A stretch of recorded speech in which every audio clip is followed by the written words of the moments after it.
Hello, everyone, and welcome to the place where shadows whisper and nightmares softly breathe. So close your eyes, take a slow breath. I know you use this video to fall asleep, so before that, like the video and subscribe to the channel. Also, where you from and what time are you watching? Let's get comfortable and relax. It was late at night when I decided to go for a walk. The streets were unusually quiet, no sounds of children playing or cars passing by.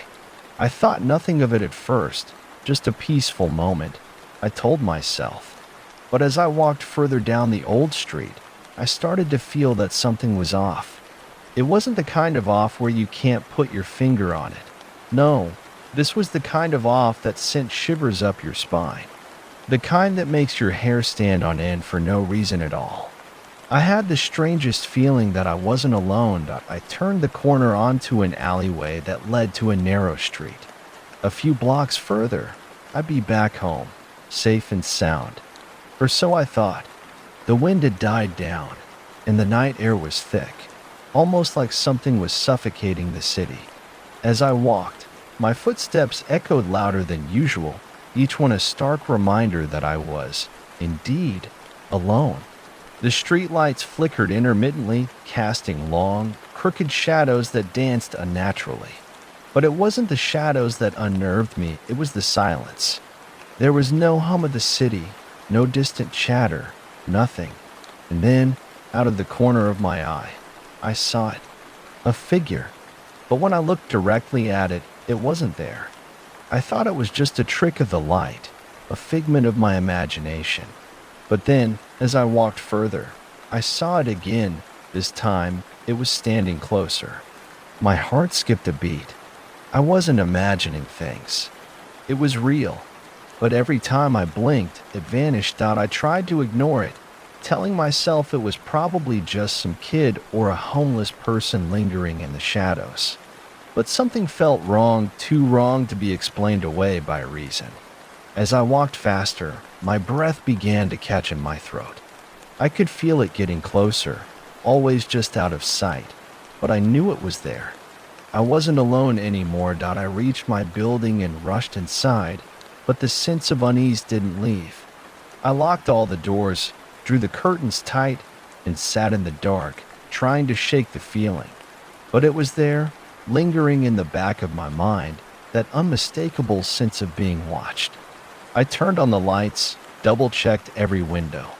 Still, the oppressive silence filled the air.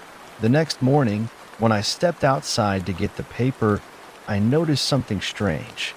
A smear of something dark on the sidewalk, leading into my building. I squatted down to take a closer look. It was a trail of what looked like wet ink, slick and dark, like it was trying to draw something. I followed it with my eyes, but then the hairs on the back of my neck stood up again.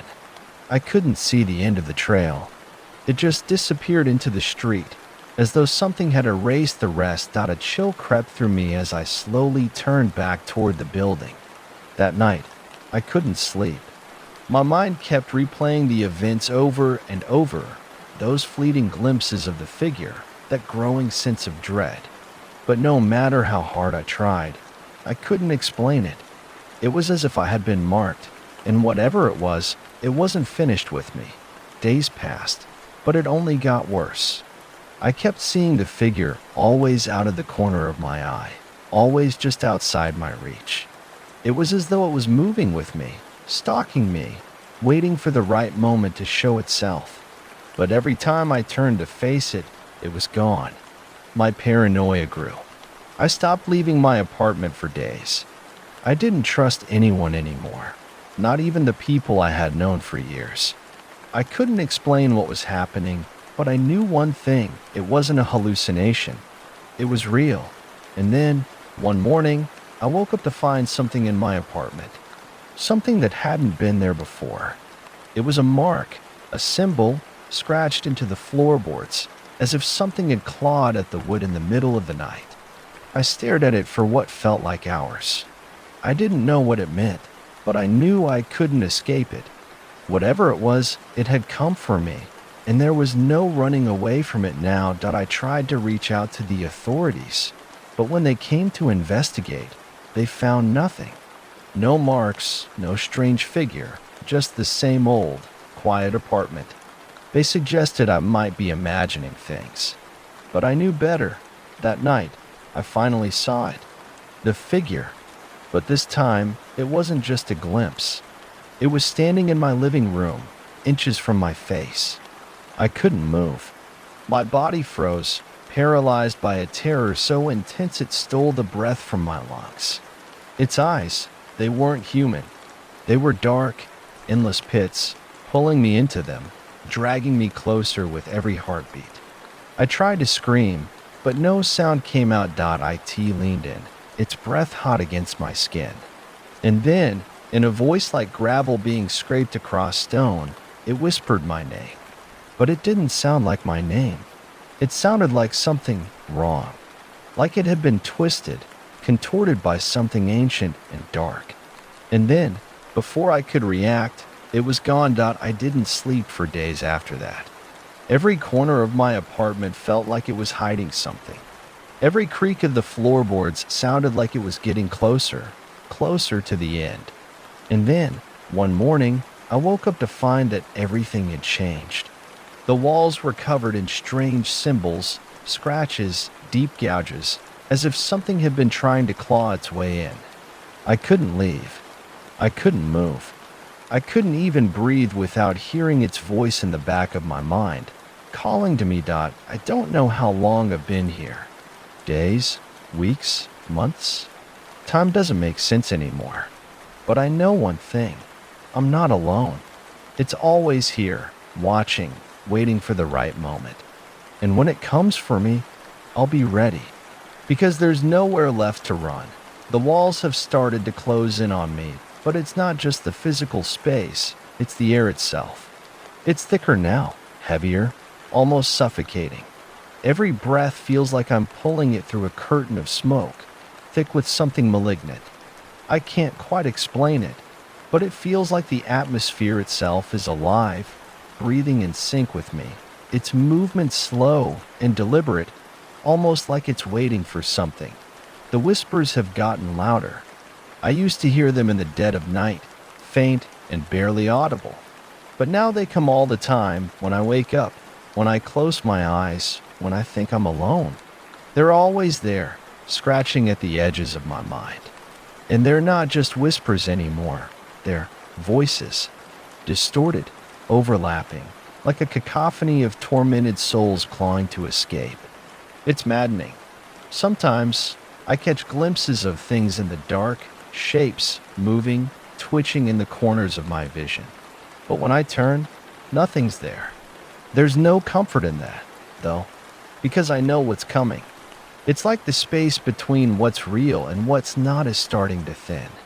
I've been awake for so long now, I don't know what's real anymore. There's something crawling in my skin. I can feel it under the surface, like worms wriggling, squirming, trying to push through. I scratch at my arms, trying to tear it out, but I can't stop. The skin feels tight, stretched, like it's ready to burst. The itching is unbearable, but when I look, there's nothing there. Nothing except the faintest discoloration in the skin, red, almost raw, like a rash spreading slowly. And still, the whispers continue. They've changed, too. Now, they don't just call my name. They mock me, twist my thoughts. They call me things I can't unhear, things that make my blood run cold. You're not alone, one voice croons. We're inside you now. The thought chills me to my core, but I try to shake it off. After all, I'm still in control, right? But then, one night, I woke up with my hands covered in blood. I didn't know whose it was. There was no wound, no cut, nothing. Just blood. My clothes, the sheets, they were soaked in it. Panic surged through me, and I scrambled out of bed, heart pounding in my chest. I turned on the lights. My eyes darted around the room, searching for the source. There was nothing except the blood and the overwhelming smell of something rotting, like meat left to decay. I don't remember what happened next, but I found myself standing in front of the mirror, staring at my reflection. Only it wasn't my face I saw. It was someone else's. Someone wrong. My eyes were wide and black, pools of nothingness. My skin looked pale and sickly, stretched too thin over my bones, like it was barely holding itself together. And my mouth. I couldn't stop it from twisting into a grin that wasn't mine, a grin that stretched too far, too wide, as if something was inside me, trying to break through. I wanted to scream, but the voice inside my head, it wasn't mine, laughed instead. You're one of us now. The voice echoed in my skull. I stumbled back from the mirror, shaking, horrified by the thing I'd become. It felt like I was watching myself from the outside, like my body was a vessel being overtaken by something much darker, something ancient, something hungry. That's when I realized I wasn't just being hunted. I was becoming it. I tried to fight it. I tried to leave, to go somewhere, anywhere, where it couldn't reach me. But the streets were no longer safe. The city, it was different. It wasn't the same place I'd known. It felt like it was watching me, like it had changed too, warped by the same thing that was changing me. Everywhere I went, I saw signs of it. People, their faces slack and lifeless, moving like marionettes on invisible strings. Some of them would turn to look at me, their eyes empty, as if they saw something in me they shouldn't have. And I couldn't stop myself from reaching out. Every time I passed one of them, I felt that pull, this dark, gnawing need to drag them into the darkness with me, to make them part of whatever it was I was becoming. But each time I reached out, they would just stumble away, as if they knew. As if they knew I was tainted, marked by something that had already swallowed me whole. I can't even go outside anymore. I can't stand being near anyone, because every time I do, I feel this hunger rising inside me, this unbearable need to rip them apart. I know it's not me. I know it's not who I am. But I can't stop it. I can't control it. The more I try to fight, the stronger it gets, until I feel like I'm suffocating under its weight.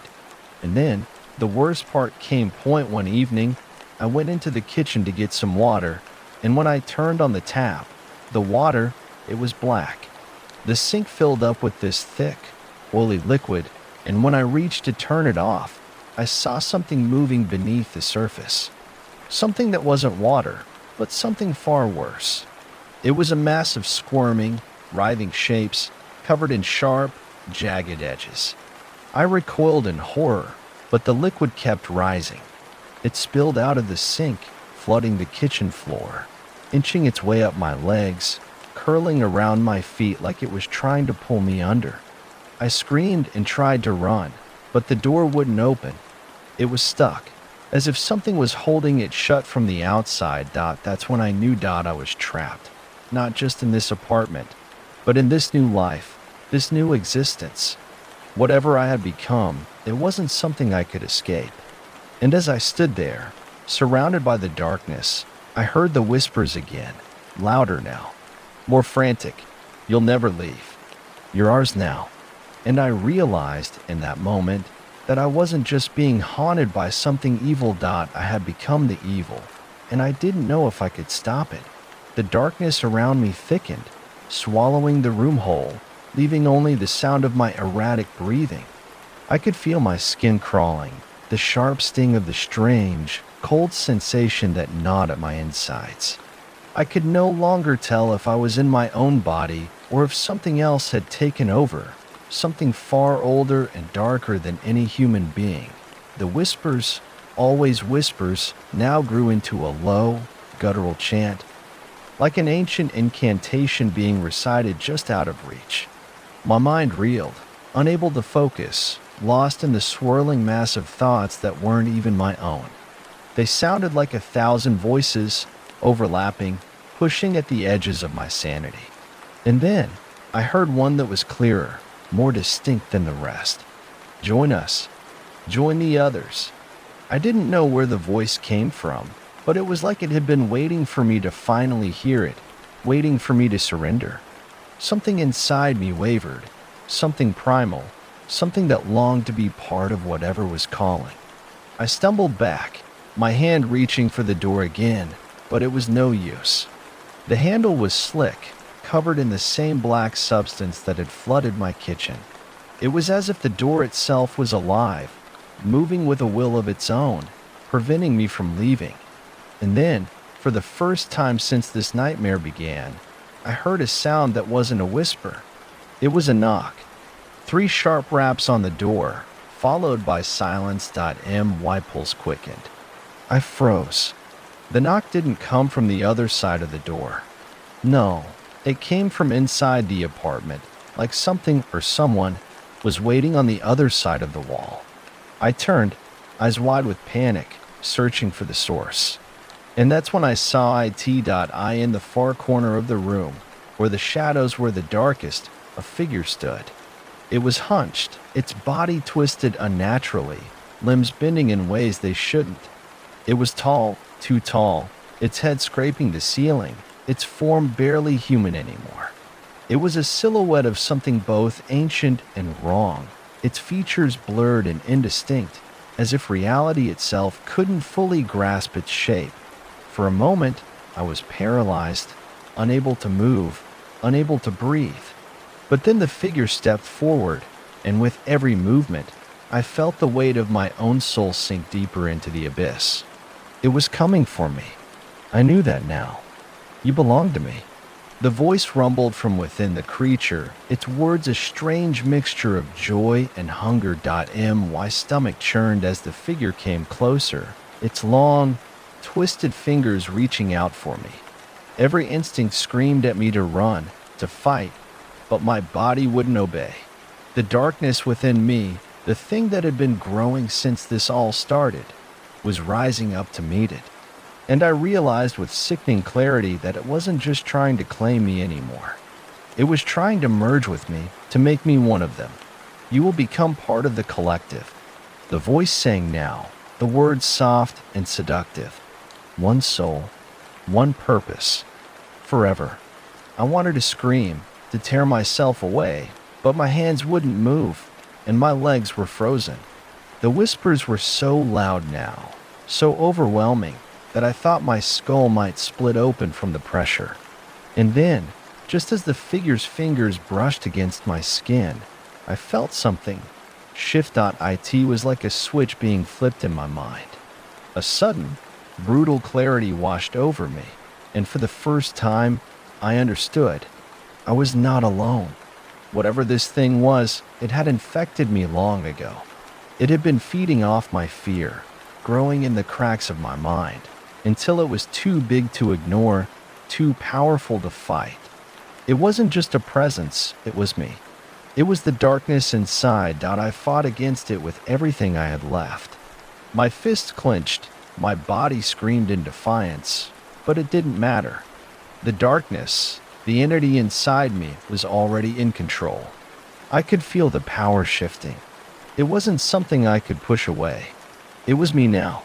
My mind felt like it was being torn apart, torn between two forces, my own humanity and whatever had taken root inside me. I could see its shape in my mind's eye, huge, suffocating, like a vast ocean of shadow. It was consuming me, and there was nothing I could do. But then, a flicker, a memory. I remembered the knock. The 3 knocks. The creature had knocked, but why? It wasn't just coming to claim me. It had to have known I was already one of them. There was something more. And in that brief moment of clarity, I realized the truth. It wasn't the creature that had infected me. It was the city itself, the building, the streets, the darkness, everything. I had been marked from the very beginning. This was no accident. This was a pattern. It had been waiting for me, for someone like me.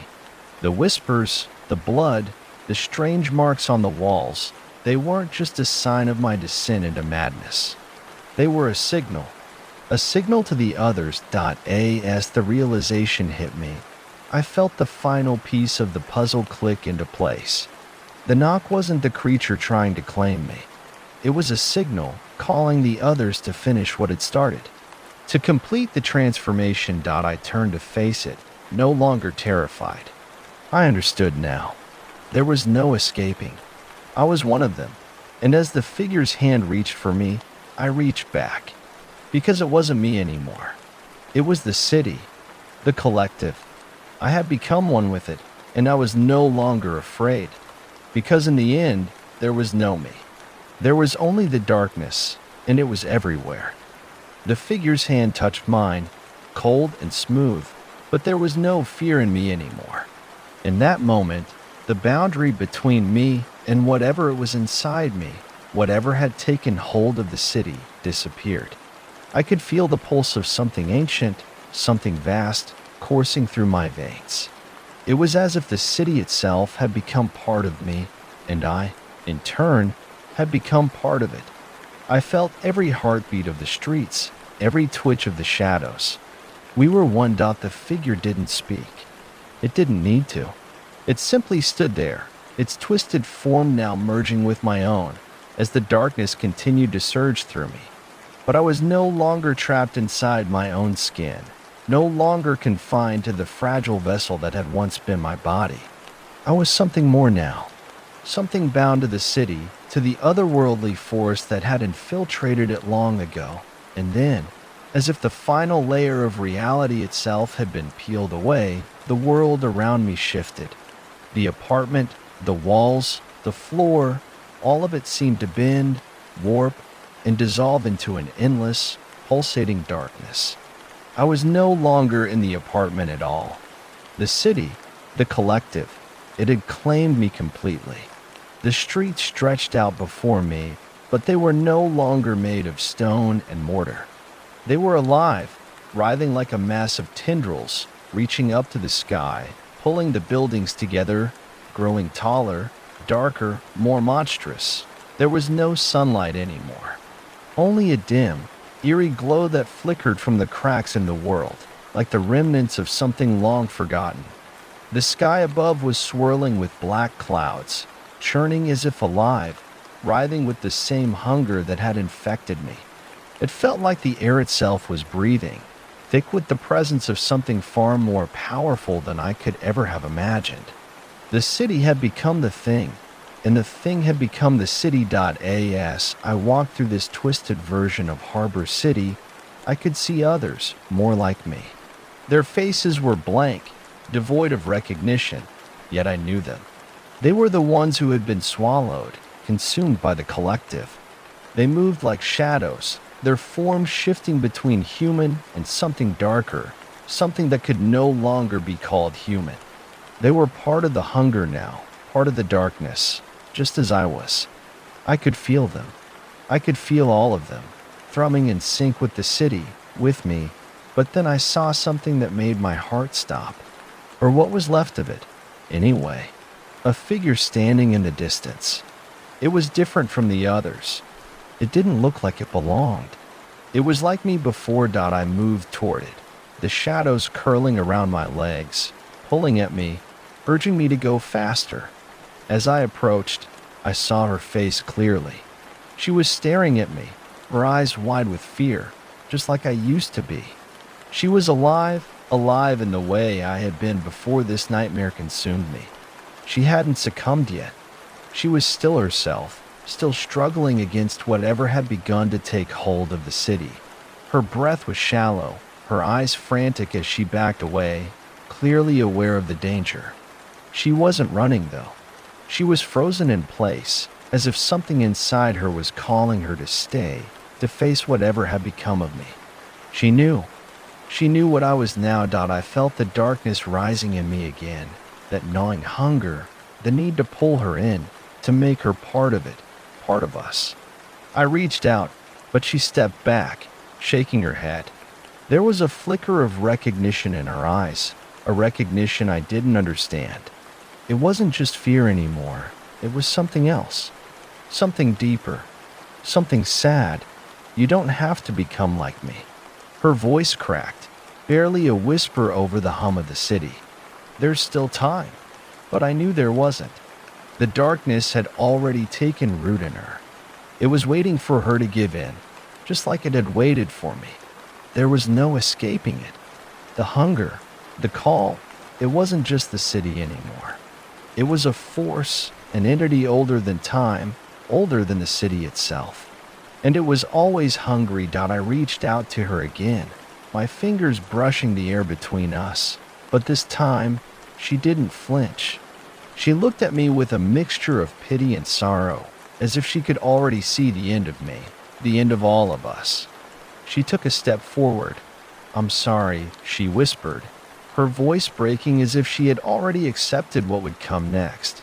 Before I could stop myself, before I could even think, the city itself surged forward, pulling her in, swallowing her whole. Her scream echoed, but it was quickly muffled by the growing hum of the collective, the sound of 1,000 souls merging into one. She disappeared into the darkness, becoming part of the thing that had claimed me. I stood there, silent, as the last remnants of her humanity were consumed, absorbed into the depths of the city's endless hunger. And I realized, in that final moment, that I could never escape this. I wasn't alone anymore. I was the city. I was the dark, twisted force that now pulsed through the streets, that lived in every shadow, every crack, every whisper. I had become part of something far greater than myself, and it was too late to fight it now. The city had claimed us all, and now there was only one thing left to do. I would wait for the next. The city was no longer a place. It was a living, breathing organism, pulsing with an energy that wasn't of this world. The streets, once familiar, now twisted and warped in ways that didn't make sense. The air was thick with the scent of decay, of something far older than human civilization. The buildings loomed like ancient monuments to something that had always been here, waiting for the right moment, the right people, to fuel its endless hunger. I wandered through it now, not as I had been, but as something else. Something that could no longer be called human. I could feel every crack in the pavement, every darkened corner, every shadow that slithered across the walls. They weren't just shadows anymore. They were alive, each one a piece of the collective, a manifestation of the hunger that had consumed everything. And I was part of it. I could still hear the whispers, that they were no longer in my head. They were in the streets, in the very walls, in the very air. They called to me, beckoning me deeper into the city, urging me to merge with the others, to join them in the endless feast. But now, I understood the whispers for what they were. They were the remnants of people like me, people who had been lost to the hunger, to the endless pull of the city. They were calling out, not for help, but for the next to come, the next to be absorbed into the dark, the next to join. And that's when I saw it. The street ahead of me was bathed in a sickly glow, the light flickering in and out like the last remnants of a dying star.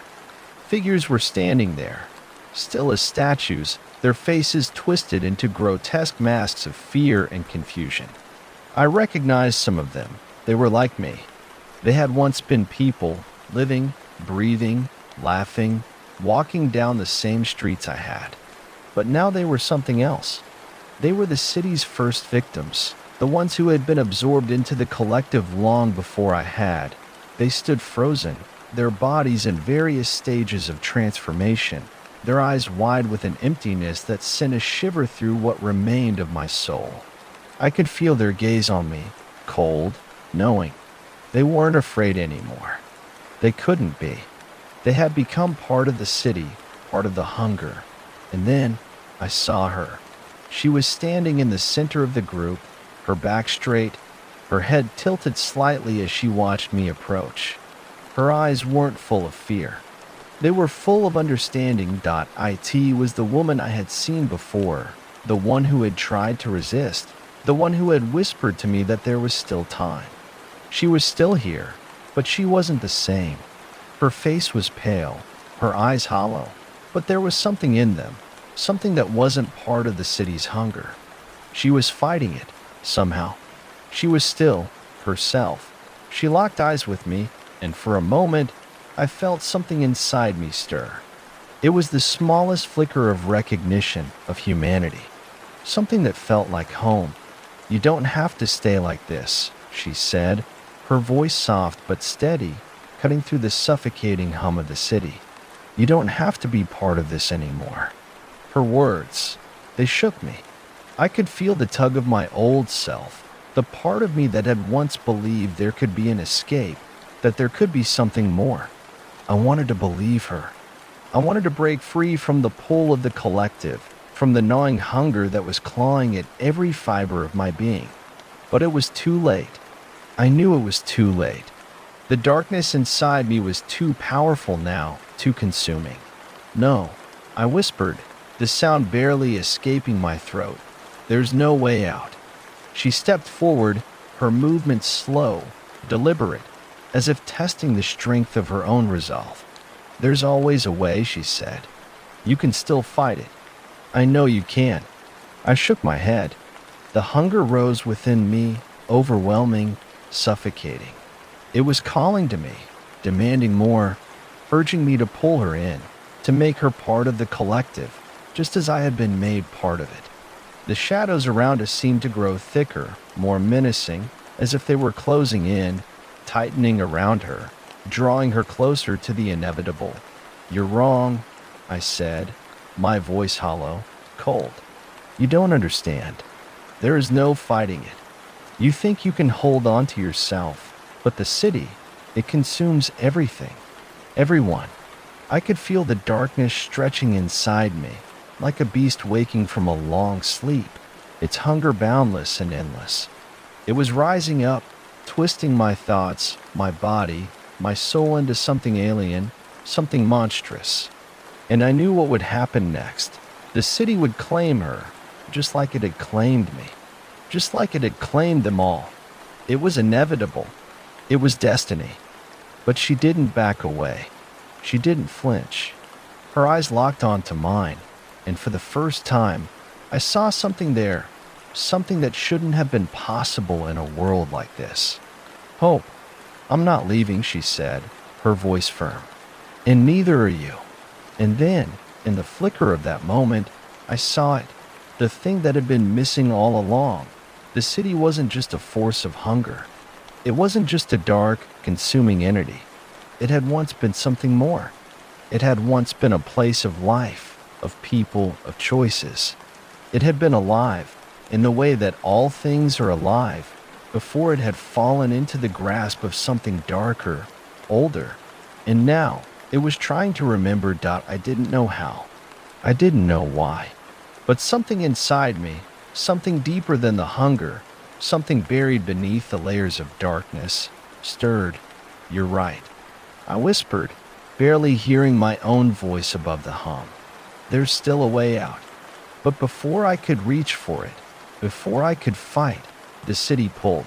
The shadows twisted, coiled around her, pulling her into the darkness, dragging her away, just as it had done to me, just as it had done to so many others. She was swallowed whole, her face disappearing into the void, her last words fading with the light. I could feel her fighting, feel the struggle as she was consumed by the hunger. But it was too late. The city had won. And now I stood alone once more. There was no escape. There never had been. But as I stood there, amidst the darkness, amidst the ruins of the city's soul, something shifted inside me. Perhaps the city would never remember what it once was. But I did. And maybe, just maybe, that was enough. The shadows lingered, thick and oppressive, curling around me like a suffocating blanket. The city, the thing I had become, had taken her, just as it had taken so many others before. And yet, as I stood there in the stillness, something unfamiliar began to stir within me. It wasn't the hunger, the gnawing void that had consumed my mind and body for so long. No, this was something else. A quiet, fragile ember of remembrance. Something was different. For a fleeting moment, I could almost hear the hum of the city soften, as if it too was waiting. I stood in the middle of the street, the same street where my transformation had begun, the same place where it had all started. I didn't move. I couldn't move, not out of fear, but because I could feel it in my bones now. The pulse of the city, the way it breathed, the way it whispered, was no longer just a mindless call to the next victim. It was listening. The streets had once been alive, full of people, of laughter and life.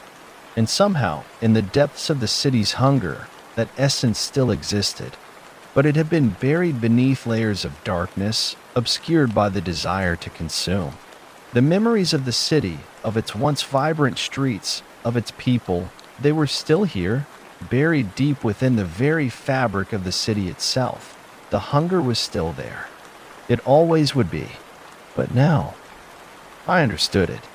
The hunger was a reflection, a perversion of the city's true nature. The darkness that had seeped into the streets and twisted everything wasn't just an ancient force of consumption. It had been born from the people, from their fears, their desires, their regrets. It had become a parasite, feeding on their sorrow, feeding on their very souls, and now it had found me. It had turned me into one of its own. But as I stood there, amidst the ruins of the city, I realized I wasn't entirely lost. The shadows may have claimed my body, but something inside me remained, something human. I wasn't the only one. I in the distance, I saw a flicker, a flash of light that cut through the thick darkness. For a moment, I thought it was just another trick of the hunger, another illusion crafted by the city's twisted mind. But as I focused on it, I saw it clearly. A figure, standing on the edge of the street, bathed in that strange, flickering glow. It was her again, the woman who had tried to resist. She stood there, not consumed by the darkness, but not untouched either. Her eyes locked onto mine, and though her face was etched with sorrow, there was something else there. Determination.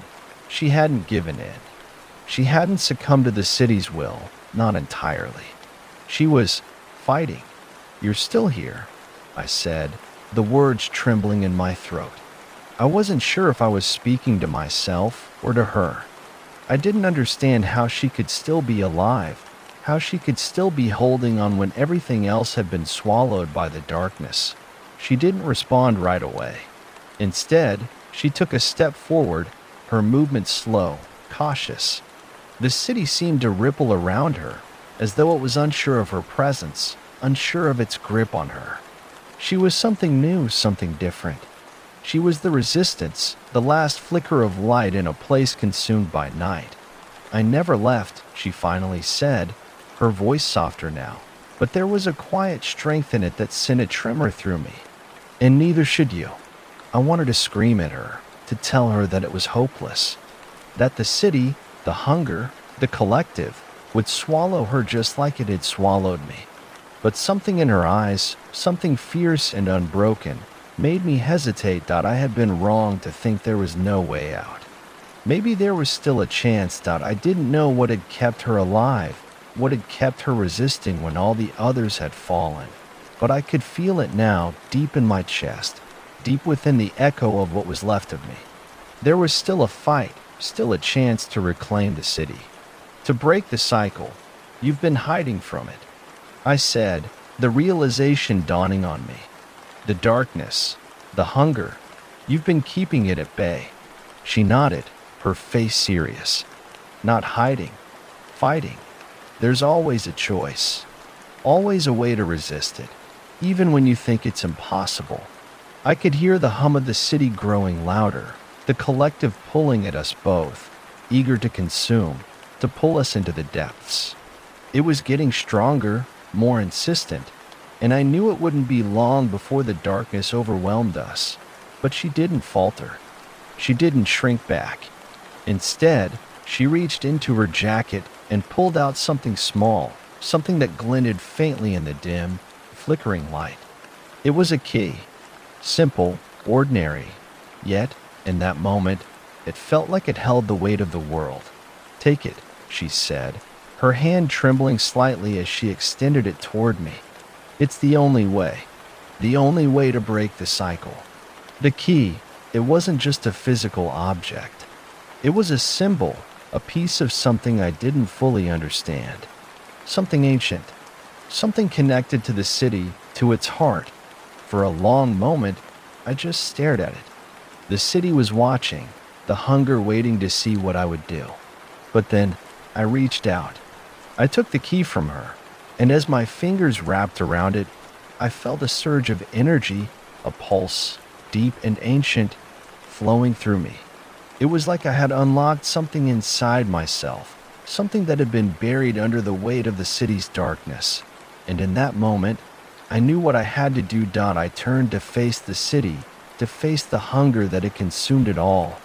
The streets around me seemed to tremble, the air thick with tension. The city was waiting. We were waiting. But this time, I wasn't alone. The key pulsed in my hand, its warmth spreading through my veins like a slow burning fire, igniting something deep inside me. I had been wrong to believe that the city was simply a prison, a place of endless darkness and hunger. The truth was that the city, Harbor City, now twisted into this nightmarish landscape, had always been alive, had always had a pulse.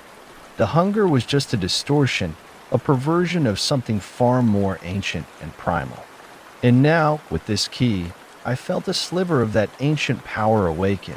The woman beside me, still standing with that quiet strength, her eyes unwavering, nodded once, as if she understood. Her face was etched with exhaustion, the weariness of someone who had fought for too long.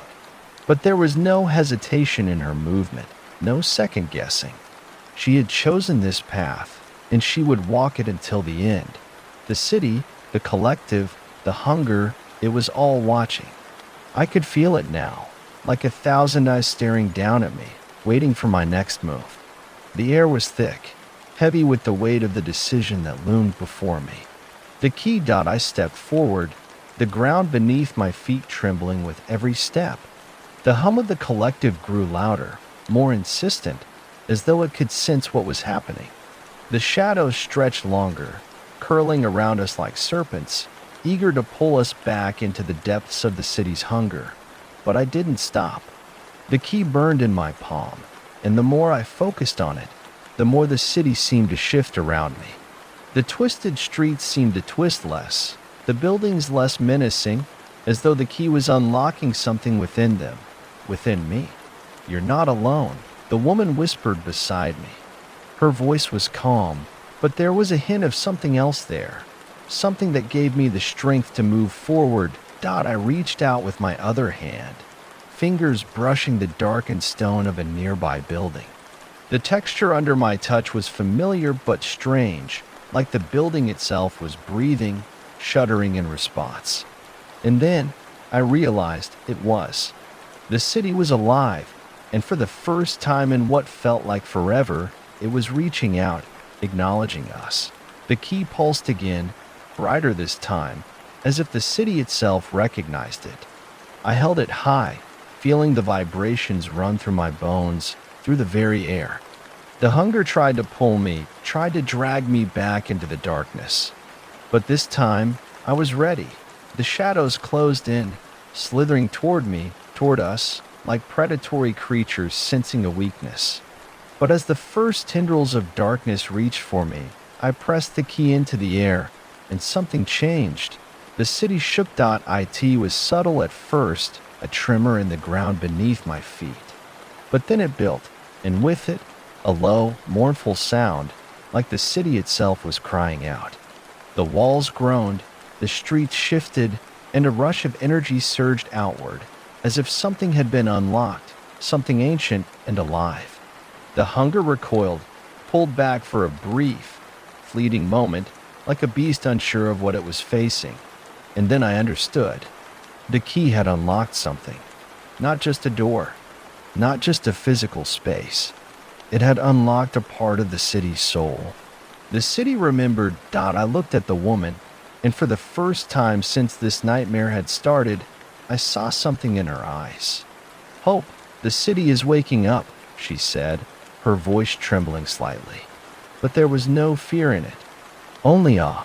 It's remembering what it was. what it could be.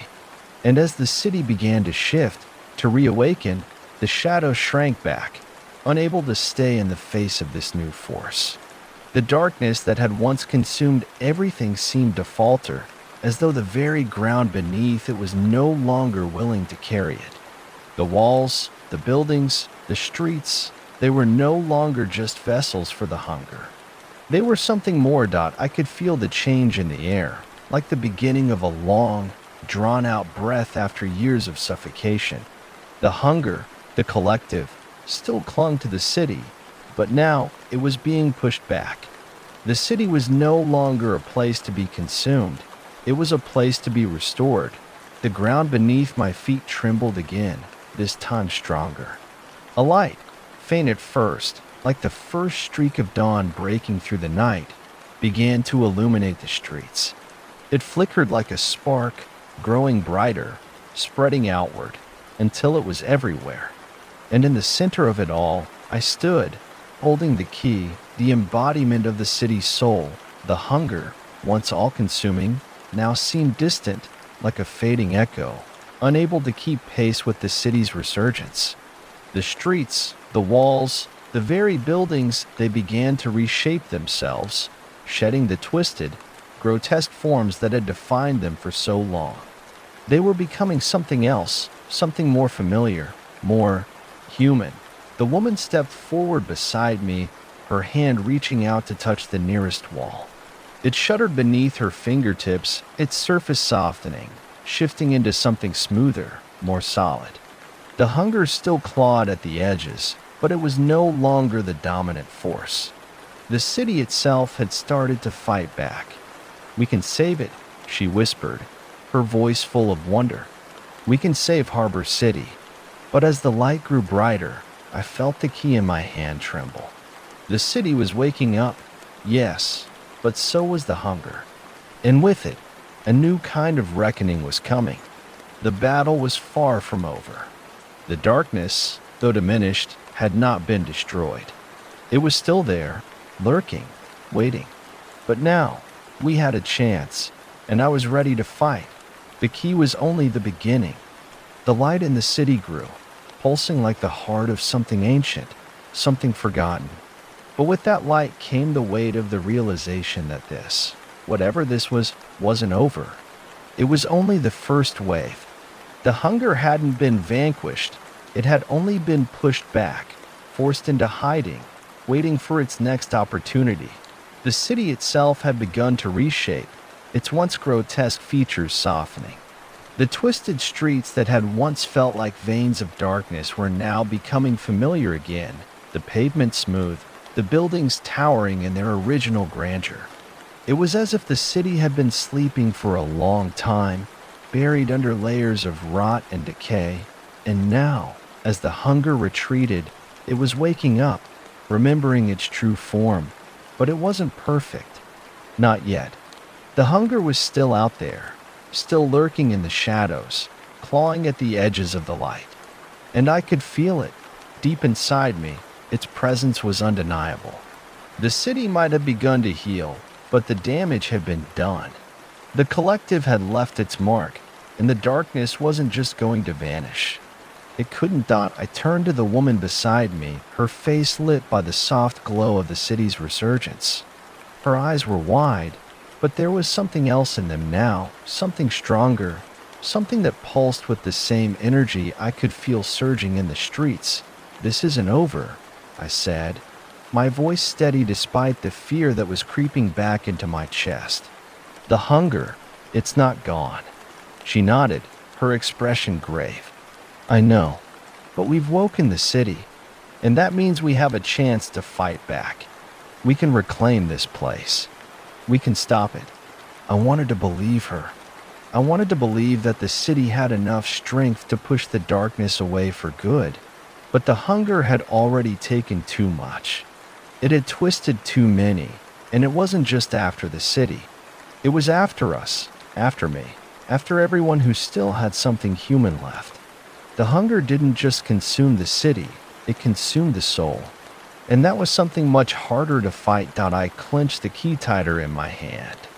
The city was fighting back. Yes, but it still needed something to hold on to. Something that wasn't just light, something real. The key had unlocked the city's heart, but now we had to find a way to keep it from sinking back into the darkness. I could feel the hunger again, clawing at my insides, whispering to me like it had before. It wanted to drag me back into its depths. But there was something different this time, something deeper than the hunger. The woman took a step forward, her gaze fixed on something ahead of us, far in the distance.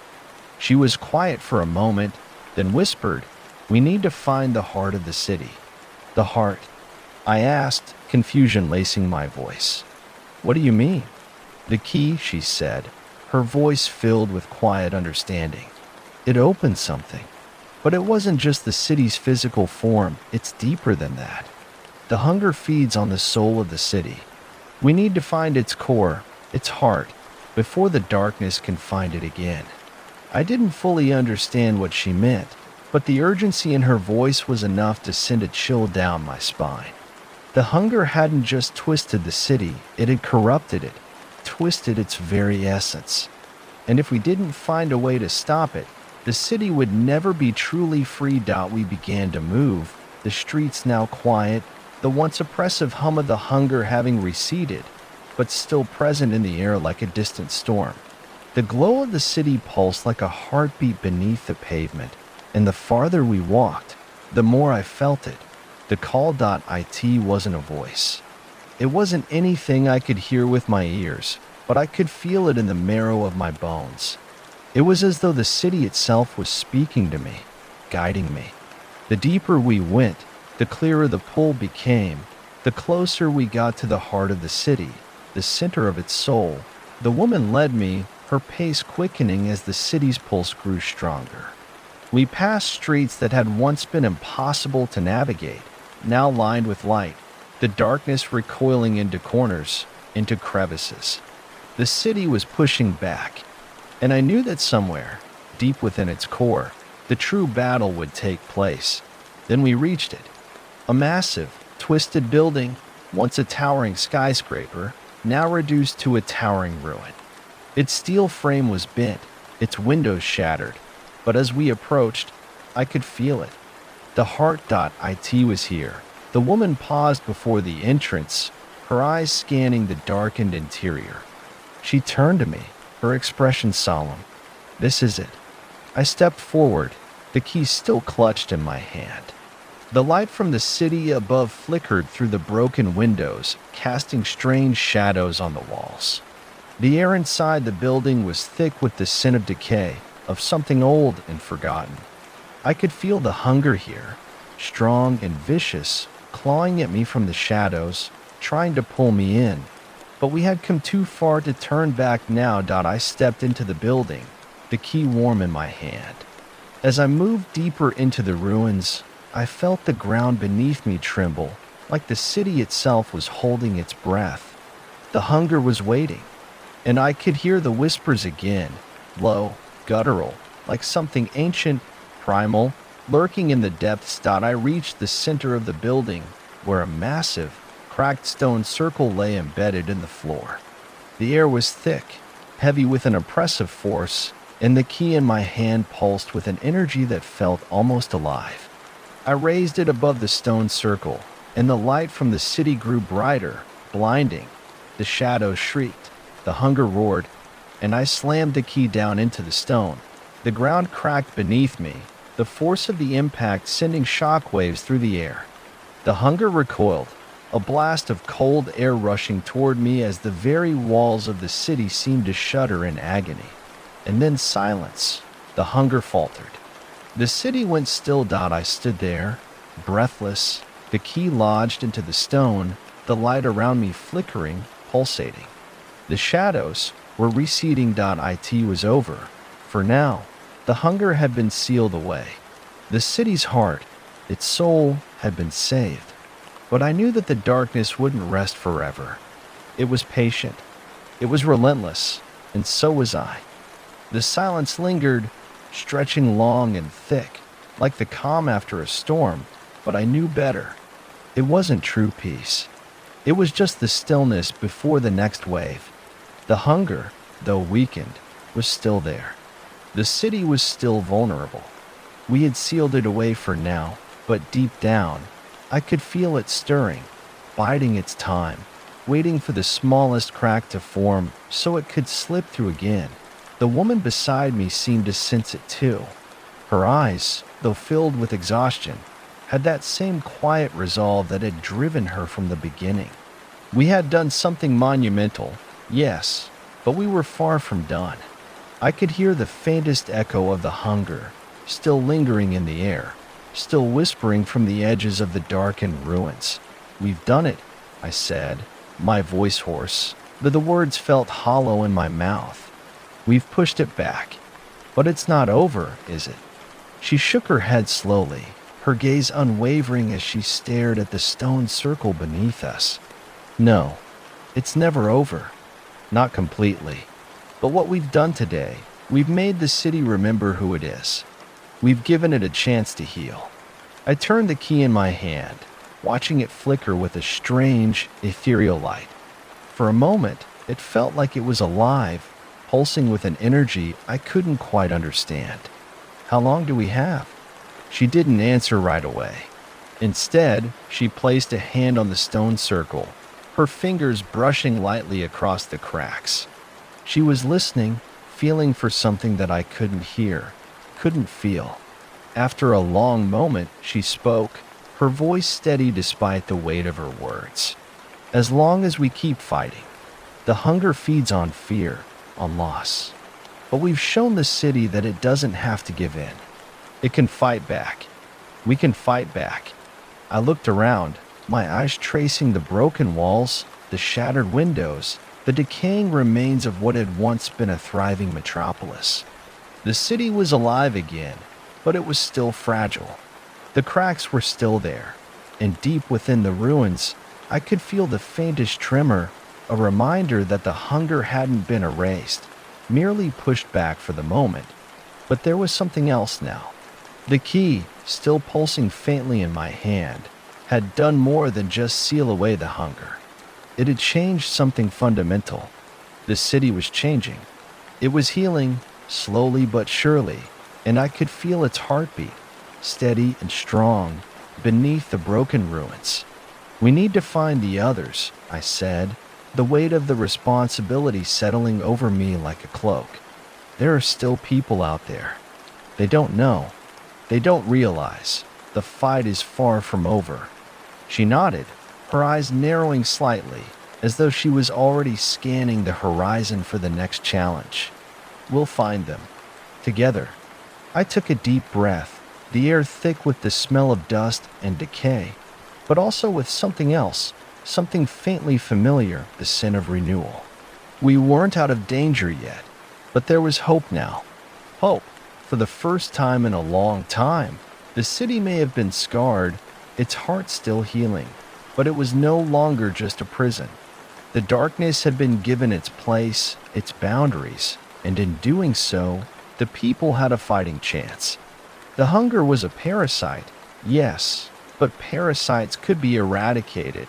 If you knew where to strike. I turned to the woman, my companion, my only ally in this madness.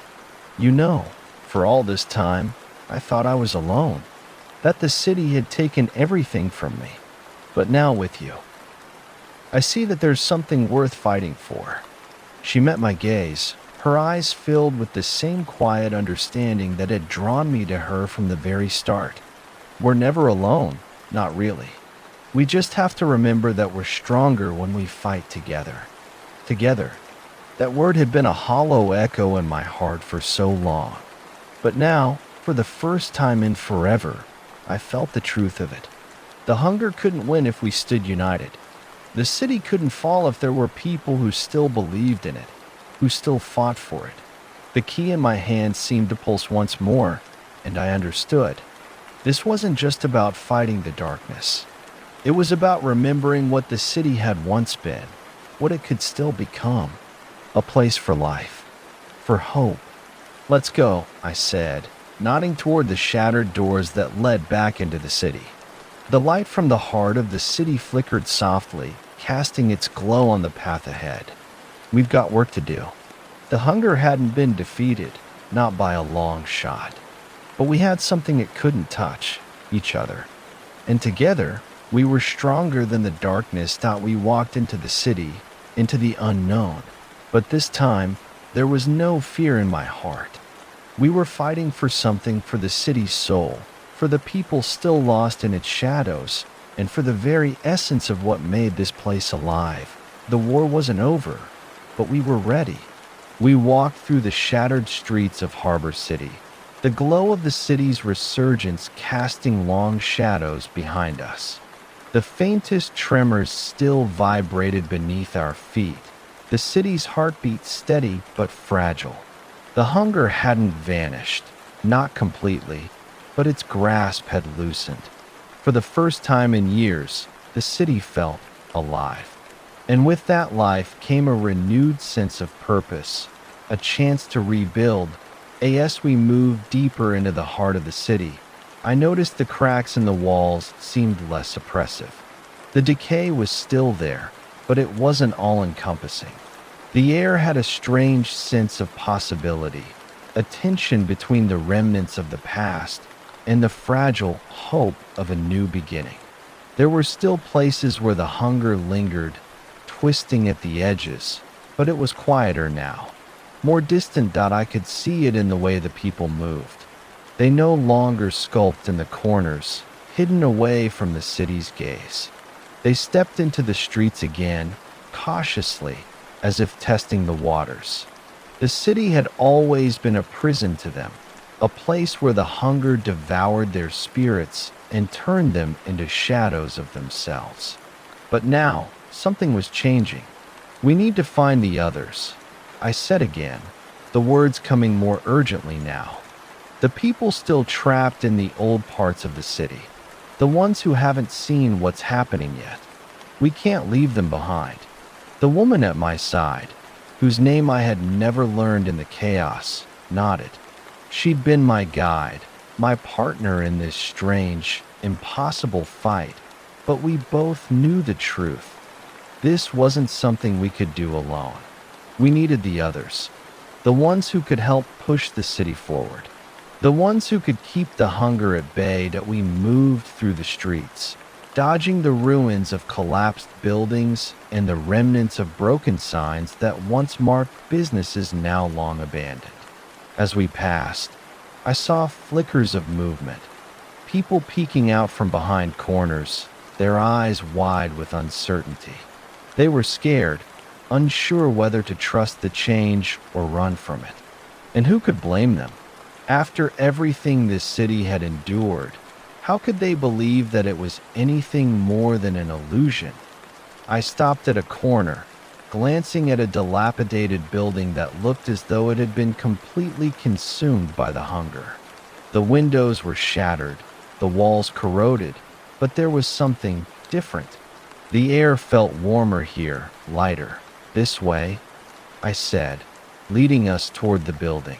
The woman followed, her steps more cautious now, her eyes scanning the surroundings. The streets seemed more silent here, more still, as if the city itself was holding its breath. But the hum of the hunger was still faintly present, like an invisible hand tightening just beyond our reach. We were never truly safe. Not until the last vestiges of the darkness were eradicated, we entered the building, which was surprisingly intact compared to the other ruins we'd passed.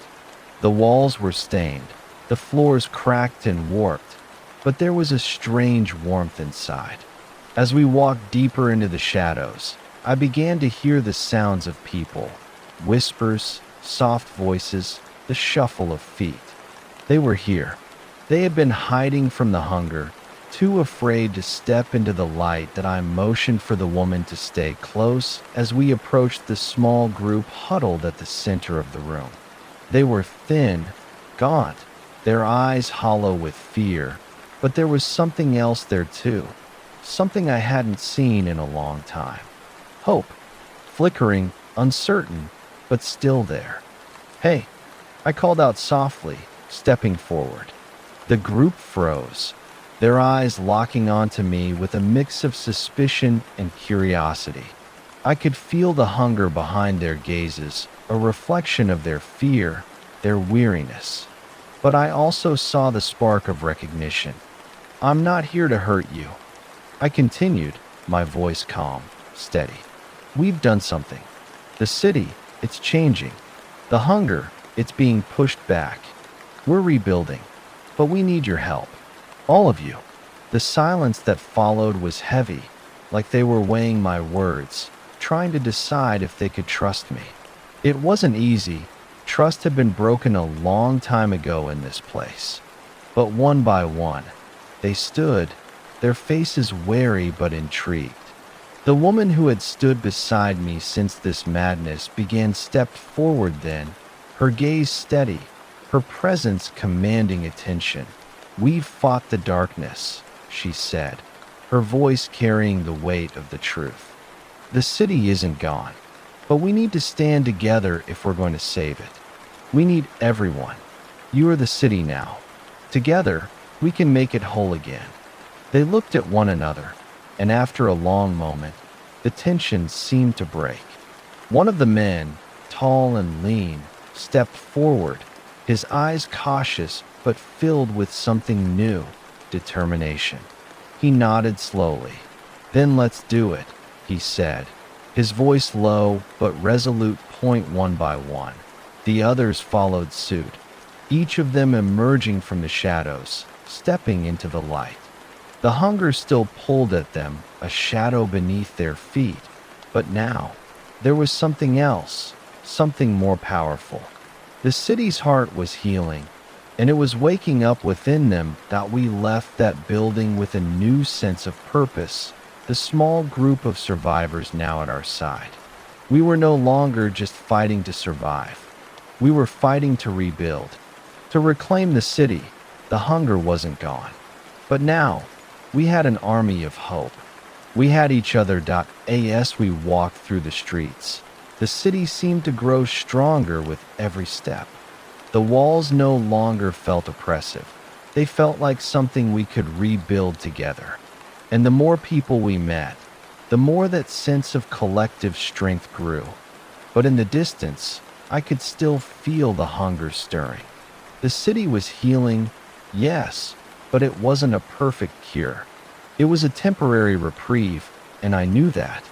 I knew the darkness wasn't finished. It would wait. It always did. But we had learned something. We had learned that there was still fight left in us. There would be no easy victory, no simple solution. But we were ready now. The war had shifted, and we were no longer fighting to survive.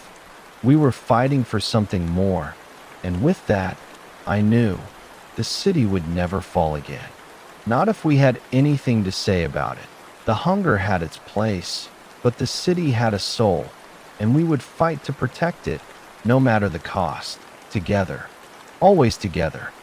The days that followed felt like a blur of motion and purpose. The hunger had been pushed back, but it was never far from my mind. Every step we took, every inch of progress we made, felt fragile, like glass teetering on the edge of a precipice. Yet there was something undeniably stronger now, something that had been awakened in the city and in the people who still called it home. We had gathered others, those who had been hiding in the forgotten corners of Harbor City, afraid to step out into the open. But they were no longer hiding. They were emerging, stepping into the light, reclaiming what had once been lost. The city had begun to breathe again, the broken windows slowly replaced with makeshift boards and panes of glass. Streets that had once felt empty and abandoned were now filled with the steady rhythm of rebuilding, of life slowly returning to the heart of the city. There were still scars everywhere, cracks in the foundations of buildings, the charred remnants of places where the hunger had struck hardest. But as each day passed, the people grew stronger. They had hope now, hope that hadn't been there before. We worked tirelessly, pulling resources together, clearing out the darkest corners of the city where the hunger still clung to the shadows. But even as we made progress, I couldn't shake the feeling that we were being watched. The hunger hadn't gone, it had just retreated. I knew better than to think that it had given up. No, the darkness was waiting for a moment of weakness. It was patient, and it was still hungry. Point one evening, as the sun dipped below the horizon, casting the city in a fading amber glow, I stood at the edge of what had once been the city's center. A massive, crumbling statue stood in the middle of the square, its face weathered and eroded by time. It had once been a symbol of the city's pride, a reminder of its strength and resilience. Now, it was just a shadow of what it had been. But tonight, there was something new. The faintest flicker of light had appeared in the distance, cutting through the darkening sky. At first, I thought it was just a trick of the light, a star breaking through the clouds or the last rays of the setting sun. But it was more than that. It was a pulse. The same pulse that had started when we first unlocked the key to the city's heart. I wasn't alone. The woman had joined me, her steady presence a comfort as always. She stood beside me, her eyes narrowed as she followed my gaze. "It's back," she said, her voice low and steady. "The hunger." I nodded, the cold grip of fear creeping back into my chest. It wasn't the hunger in its full form, not yet. But it was there, a lingering presence, a shadow just beyond our reach. "We need to move," I said, turning away from the square. "We can't let it spread. Not again." The woman didn't hesitate. She knew what had to be done. We had to act quickly before the hunger could claim the city's pulse once more. We gathered the group of survivors, those who had joined our fight in the days since the city had started to heal. Each person was determined, their eyes sharp with the same quiet resolve that had brought them here in the first place. We moved fast, navigating the maze of streets that had once been so familiar to me. But now, they felt different, less like a home, and more like a battleground. The hunger was still out there, lurking, waiting for the perfect moment to strike. We had to stay one step ahead. As we approached the source of the flickering light, we noticed the atmosphere growing colder. The city, which had felt warmer and more alive in recent days, now seemed to be breathing, or perhaps it was holding its breath. The air was thick, heavy, as though something unseen was pressing down on us. We reached a clearing in the heart of the city. The pulse of light was coming from a building, tall and imposing, its windows darkened. The structure had once been a beacon of progress, a symbol of the city's ambition. But now, it was just another relic of the past, half-ruined, abandoned, forgotten. But not anymore. The light was coming from inside. I exchanged a glance with the woman. She nodded, and we moved toward the entrance, the others falling in behind us. We didn't speak. Not because we didn't have words, but because there was no time for them. The hunger was waiting for us. We all knew it. As we stepped inside, the air grew colder still. The flickering light intensified, growing stronger, brighter, until it almost felt blinding. And then we saw it. The source of the light was a strange, twisted structure at the center of the room. It was like nothing I had ever seen before. An altar, dark and organic, its surface writhing as if alive. At the heart of it was a stone sphere, pulsating with light, the same light that had been flickering across the city. But as we moved closer, I saw the truth. The sphere wasn't just glowing. It was feeding. The hunger was inside it, twisting it, using it as a vessel to claw its way back into the world. It was no longer just a parasite. It had evolved. I felt the presence of the hunger before I saw it. The room seemed to tremble, and a low, guttural growl filled the air. The shadows shifted, twisting unnaturally, and from the darkness, the figures began to emerge. The monsters. They were the twisted remnants of the people who had once lived here, deformed and broken by the hunger, their bodies warped beyond recognition. Their eyes glowed with the same terrible light that emanated from the sphere, and their movements were jerky, erratic. The hunger had taken them, made them part of itself. We have to destroy it, I said, my voice steady despite the rising panic in my chest.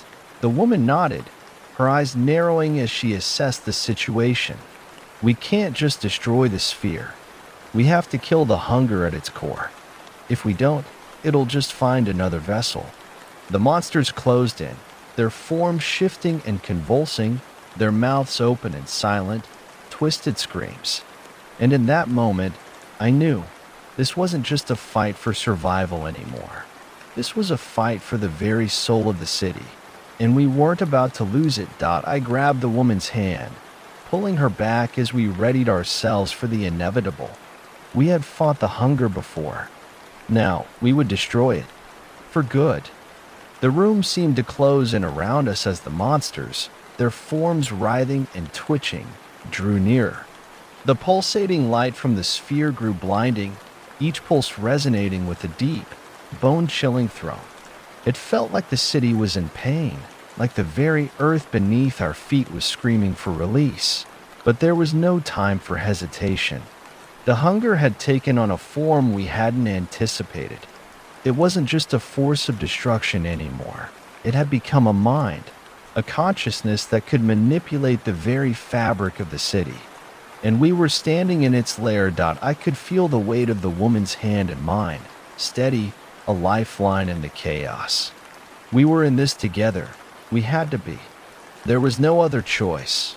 We need to destroy the sphere, she said, her voice tight but resolute. It's the source. If we don't, everything we've fought for will be undone. I nodded, my heart pounding in my chest. The monsters had formed a semicircle around us, their movements slow but deliberate. Their eyes were empty, but there was a flicker of awareness in them, something that told me they were still human, just consumed by the hunger. A low growl echoed from the shadows, followed by a screeching, unearthly sound that made my skin crawl. I could feel the hunger getting closer, testing us, waiting for us to make the first move. But we couldn't wait. The longer we hesitated, the stronger it would get. I pulled a knife from my belt, the blade gleaming in the dim light. The woman, too, had her weapons, tools she'd gathered from the wreckage of the city. We weren't soldiers, but we had become something far more dangerous in these desperate times. The first of the monsters lunged, a twisted amalgamation of flesh and bone, its mouth gaping wide with a hunger that could never be satisfied. I didn't hesitate. I leapt forward, stabbing the creature in the chest, feeling the sickening crack of bone beneath my blade. The creature shrieked, but its roar was quickly cut short as it crumpled to the ground, lifeless. But there was no time to celebrate. As the monster fell, the others surged forward, their grotesque forms closing in from all sides. Each movement was jerky, unsettling, like the hunger itself was driving them, controlling them. The woman was at my side, slashing at the nearest monster with a sharp, angular tool she'd fashioned from debris. It howled in pain, its grotesque body flailing, but she didn't give it a chance to recover. She moved with precision, relentless and quick, as if she had become one with the city itself, cutting through the chaos around us. I could feel the weight of the battle, the pulse of the sphere drawing us closer to its center. The monsters were everywhere now, too many, too quick. But we didn't have the luxury of retreating. The hunger was feeding, growing stronger with every passing second. I gritted my teeth and forced my focus back to the task at hand. The sphere. We needed to destroy it. Now, the monsters closed in on us, but we fought through them. Each strike was a desperate push forward. Each step brought us closer to the altar where the sphere pulsed with dark, sickening energy. It felt like time itself was warping as we moved, the city's pulse echoing louder in my ears, drowning out everything else. The hunger was everywhere, in everything. It was alive in the walls, the air, the ground beneath our feet. With a sudden, overwhelming force, a large creature lunged at me, its claws outstretched, aiming for my throat. I barely had time to react before the woman stepped in front of me, her weapon slamming into the creature's chest. It recoiled, but not enough. It grabbed her arm, pulling her toward its gaping mouth. I shouted her name, my heart seizing, but I was too far. The woman didn't scream. She didn't panic. With a single, swift motion, she brought her knife down into the creature's neck. It dropped, collapsing to the ground in a pile of twitching limbs. But she was hurt. Blood was dripping from her arm, staining the fabric of her jacket, and for the first time in a long time, I saw a flicker of vulnerability in her eyes. She was fading. "Stay focused," she growled, pulling herself to her feet, gritting through the pain. "We're almost there." We were close. So close. The altar loomed before us, the sphere at its heart. It was pulsing faster now, the light becoming almost unbearable. The hunger was pulling at me, urging me to step closer, to give in to its siren call. But I fought it. We had to destroy it. We reached the altar. The creatures were all but forgotten now, their screeching drowned out by the energy filling the room. The sphere's pulse was nearly deafening. It seemed to be alive, a beating heart, its energy swirling like a storm. I reached for it, my fingers trembling as I touched the cold stone. The moment I made contact, the hunger screamed, louder than anything I had ever heard. The wall shook, the air crackling with energy as if the very foundation of the city was being torn apart. I pulled back, my breath ragged. How do we destroy it? The woman stepped forward, her eyes locked on the sphere. We don't destroy it. We seal it. She pulled out a small, jagged shard of metal from her bag. This is the only way. The key. We unlock it. We seal it back into itself. We trap the hunger. I nodded, understanding in that moment what needed to be done. We weren't just fighting against the hunger. We were locking it away, forcing it back into its prison, where it couldn't hurt anyone again. The key. The key had been the answer all along. She shoved the shard into the center of the sphere, the metal glowing as it made contact. The sphere trembled, sending out violent pulses of energy. For a moment, I thought we'd failed. But then, slowly, the pulsating stopped. The sphere began to shrink, the light dimming until it was nothing more than a cold stone once more. And then, all at once, it was over. The monsters crumbled, their twisted bodies returning to dust, their spirits freed from the hunger's grip. The air grew still, the city's pulse slowing, becoming calm once more. It was quiet. The woman and I stood there, breathing heavily, staring at the now dormant sphere. We had done it. The hunger was sealed, locked away. It was no longer a threat. The city was safe, but there was no celebration. Only the deep, solemn realization that this battle was one of many. The hunger had been kept at bay, but we knew it would return. But for now, for this brief moment, we had one. And together, we would keep fighting until the city was whole again. The silence that followed was thick, almost suffocating. The city, which had once felt like a living, breathing entity on the brink of collapse, now seemed still, as if holding its breath. The once pulsating sphere lay dormant, its eerie glow extinguished, but the weight of the battle, the aftermath of what had just happened, lingered in the air. That I couldn't shake the feeling that we hadn't truly defeated the hunger. We had merely contained it, locked it away, forced it into a deep slumber. But deep down, I knew we'd only bought ourselves time. Time to rebuild, time to heal, time to prepare for the inevitable return of the darkness. The woman beside me, bloodied and bruised but still standing strong, exhaled sharply. Her hand went to her arm where the creature had struck, pressing it against the wound as though the pain might subside with the pressure. But there was no time for that now. The battle was won, but there was still so much to do. "We need to get out of here," she said, her voice hoarse but determined. We don't know if the hunger will try to reach out again. We can't stay too long." I nodded, feeling the weight of her words.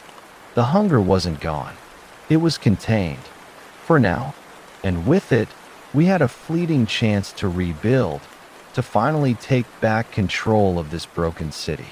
But if we didn't act quickly, if we didn't seize this opportunity, we would lose everything that as we moved toward the exit, the remnants of the battle, of the twisted, corrupted monsters scattered across the floor like the refuse of a nightmare. The air was still thick with their presence, their twisted souls clinging to the space, but their bodies were nothing more than husks now. Outside, the city had begun to settle into a quiet that was almost unnatural.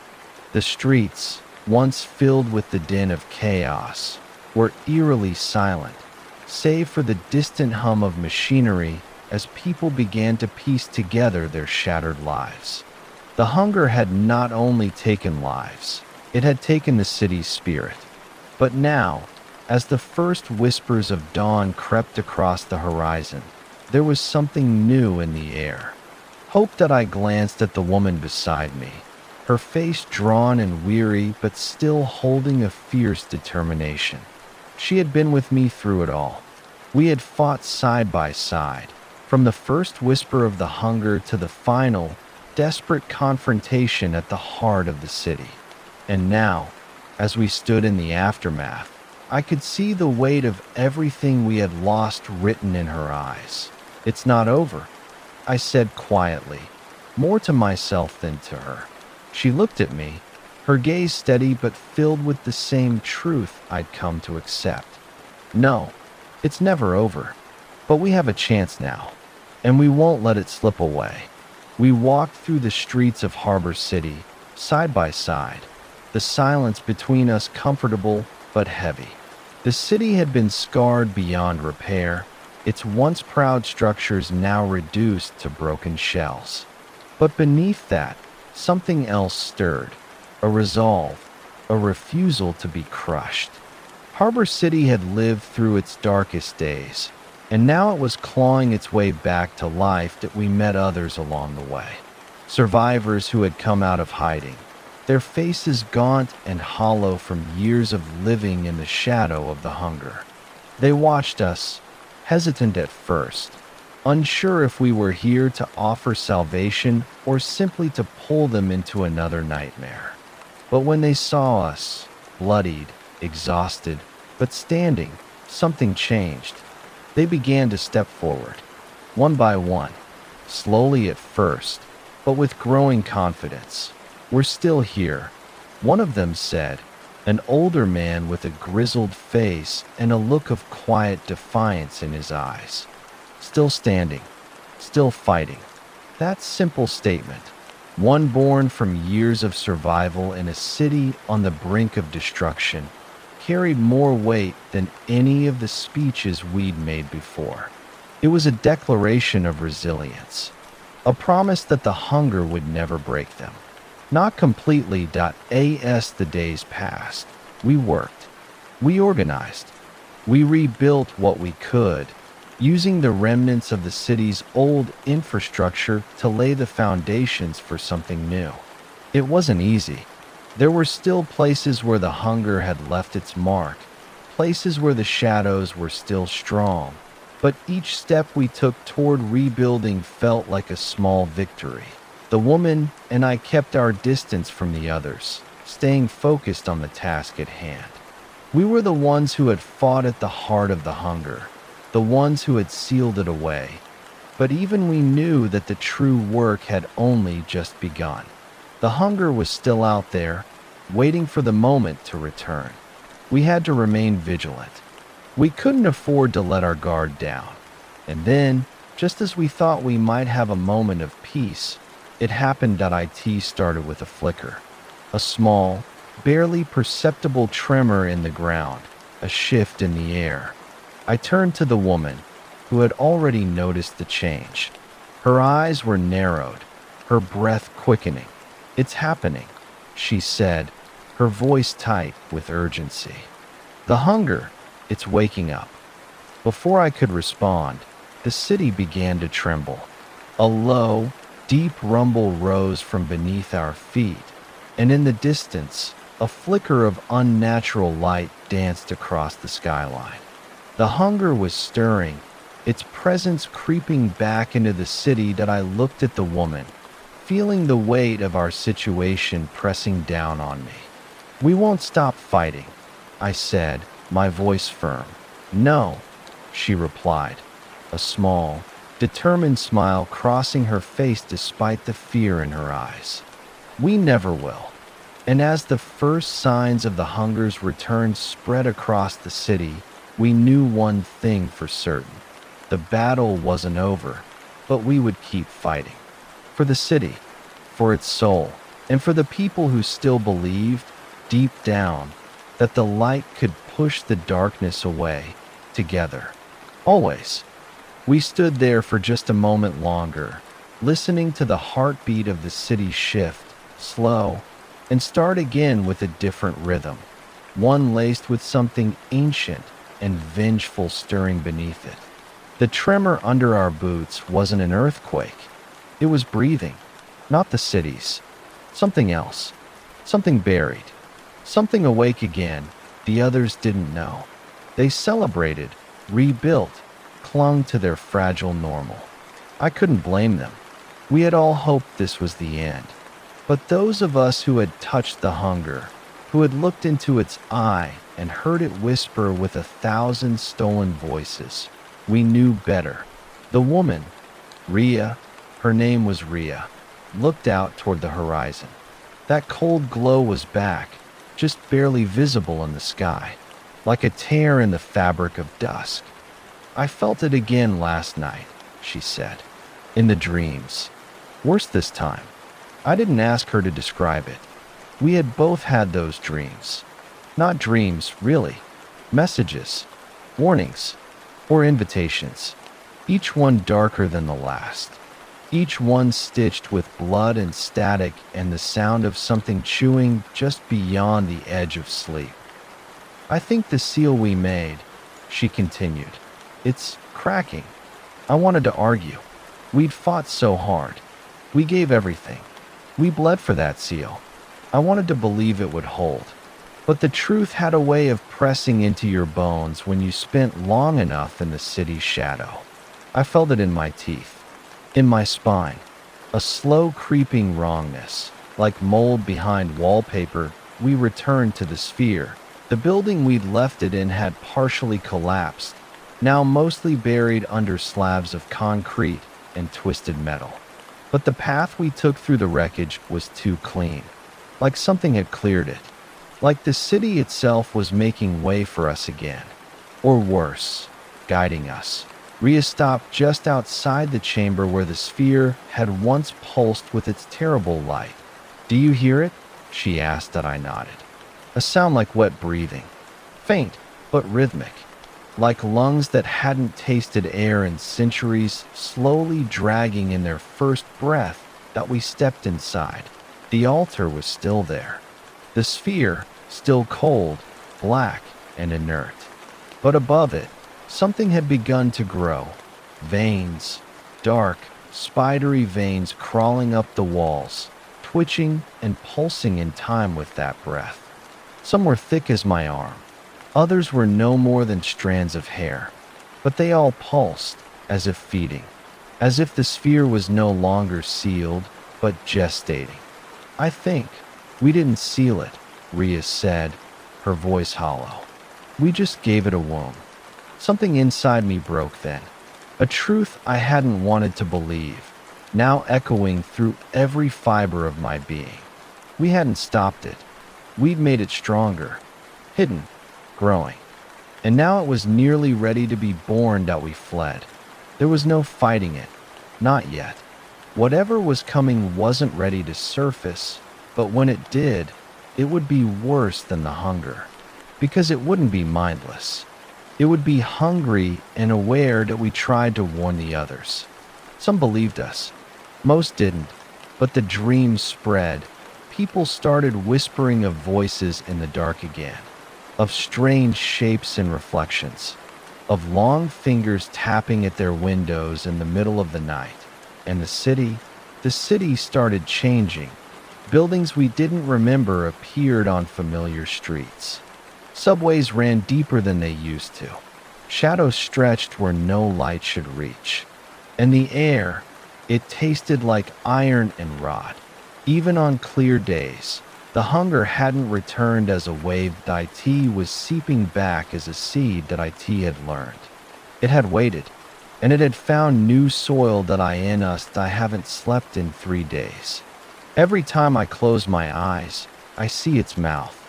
Not open, smiling, like it knows something I don't, like it's already inside me, and I'm the last to realize that Ria's been gone since last night. She went back to the sphere, said she had to stop it before the next phase. I haven't heard from her since that, I think. I think she knew she wouldn't return. Now it's just me, and the sound. That breathing that it's louder now that no matter where I go, I hear it. I feel it. And sometimes, God help me, I think I match its rhythm. So if you're reading this, if you found this journal, this recording, this scrap of warning, leave. Don't look for the sphere. Don't try to fight it, because the hunger was just the beginning. And what comes next wants to wear our skin, and it knows our names that I don't even remember when it learned my name. Maybe it always knew. Now, every night, I hear it whisper, not in some ancient, incomprehensible tongue, but in my own voice.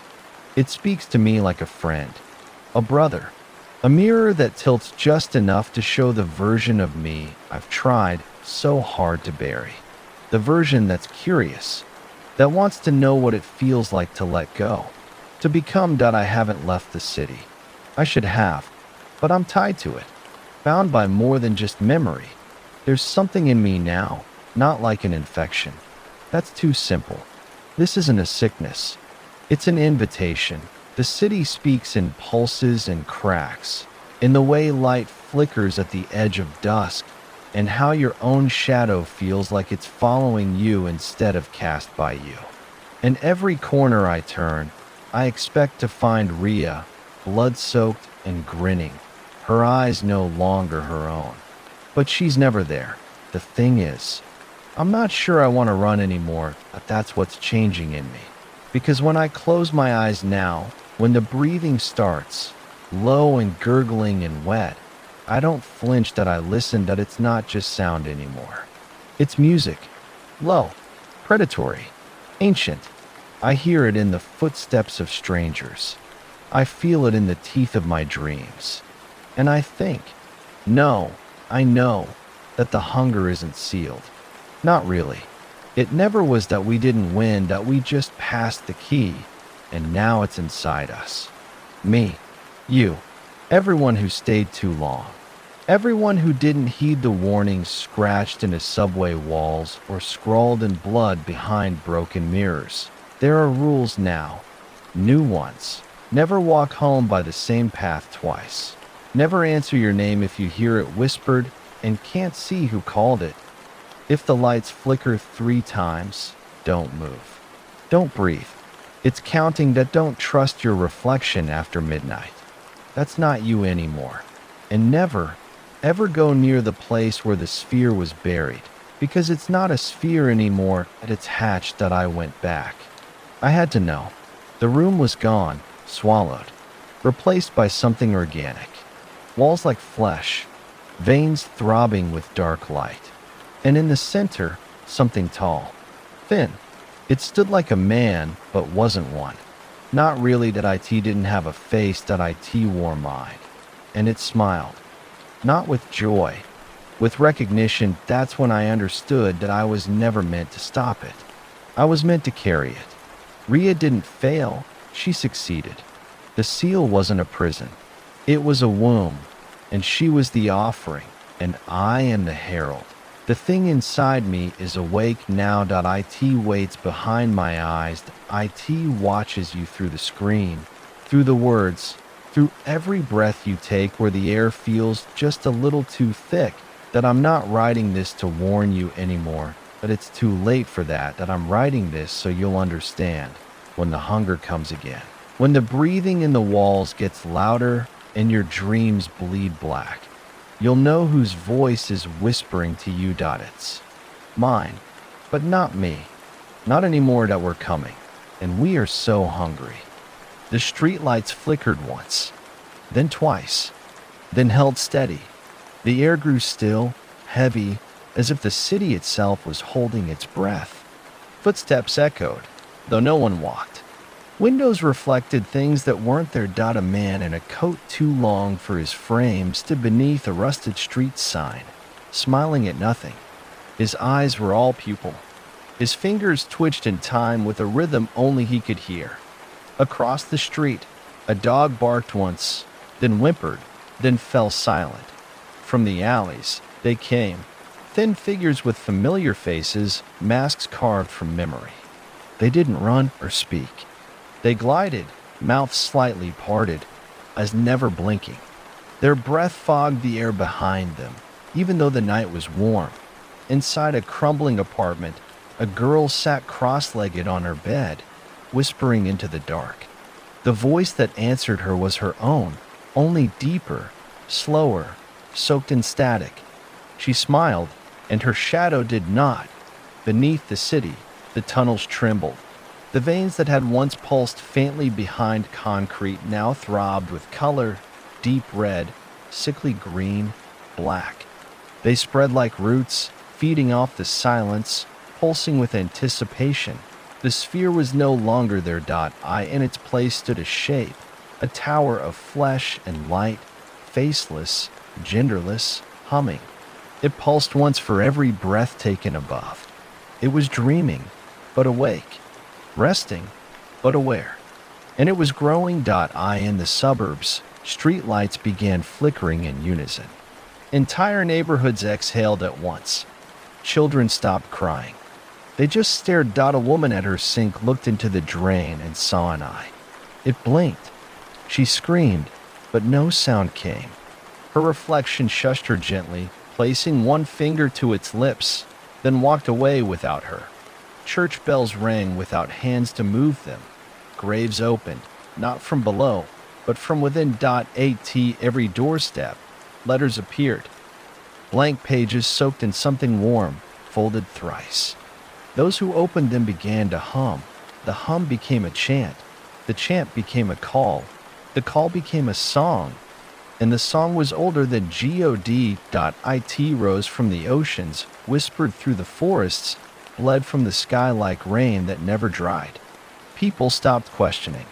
They started listening, then mimicking, then moving as 1.1 thought, point 1 pulse, point 1 hunger. In the center of it all, I stood, arms open, mouth wide, eyes gone. I wasn't leading them. I was with them. I was their echo, their vessel, their smile, and still, somewhere in the deepest part of me, something screamed. A voice. Mine. Weak. Fading. Buried beneath us. But the smile never faltered. The hands never shook. The hum never stopped. We walked through the city, claiming everything. Not with violence, but with love. With recognition. Every touch healed and broke. Every whisper rewrote history. The old world crumbled like ash, quietly, beautifully, accepted. Above us, the sky cracked. Light poured down, but not sun, not stars. It was the womb opening. It was the birth scream of the next. And from it, we fell upward, ascended in reverse, into the hunger, into the light, into ourselves. And the last thing the world heard before silence claimed it completely was a single word spoken by every mouth at once. Again, there was no time. No day. No night. Just the pulse, steady and endless. It echoed through every surface, every being, every thought. The concept of before vanished. After was irrelevant. We were inside something now. Not a place, not a God. A becoming. Cities dissolved into nerve clusters. Skyscrapers bent like bone. Roads slithered and reformed in patterns no mind could decode. The world had rewritten its own syntax, and we were the alphabet now. Those who still resisted were few and far between. Hidden in cracks of memory, fragments of what once was.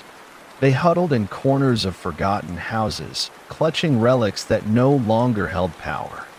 Photographs, crosses, songs from a time when silence was only absence, not presence. But even they could feel it creeping in.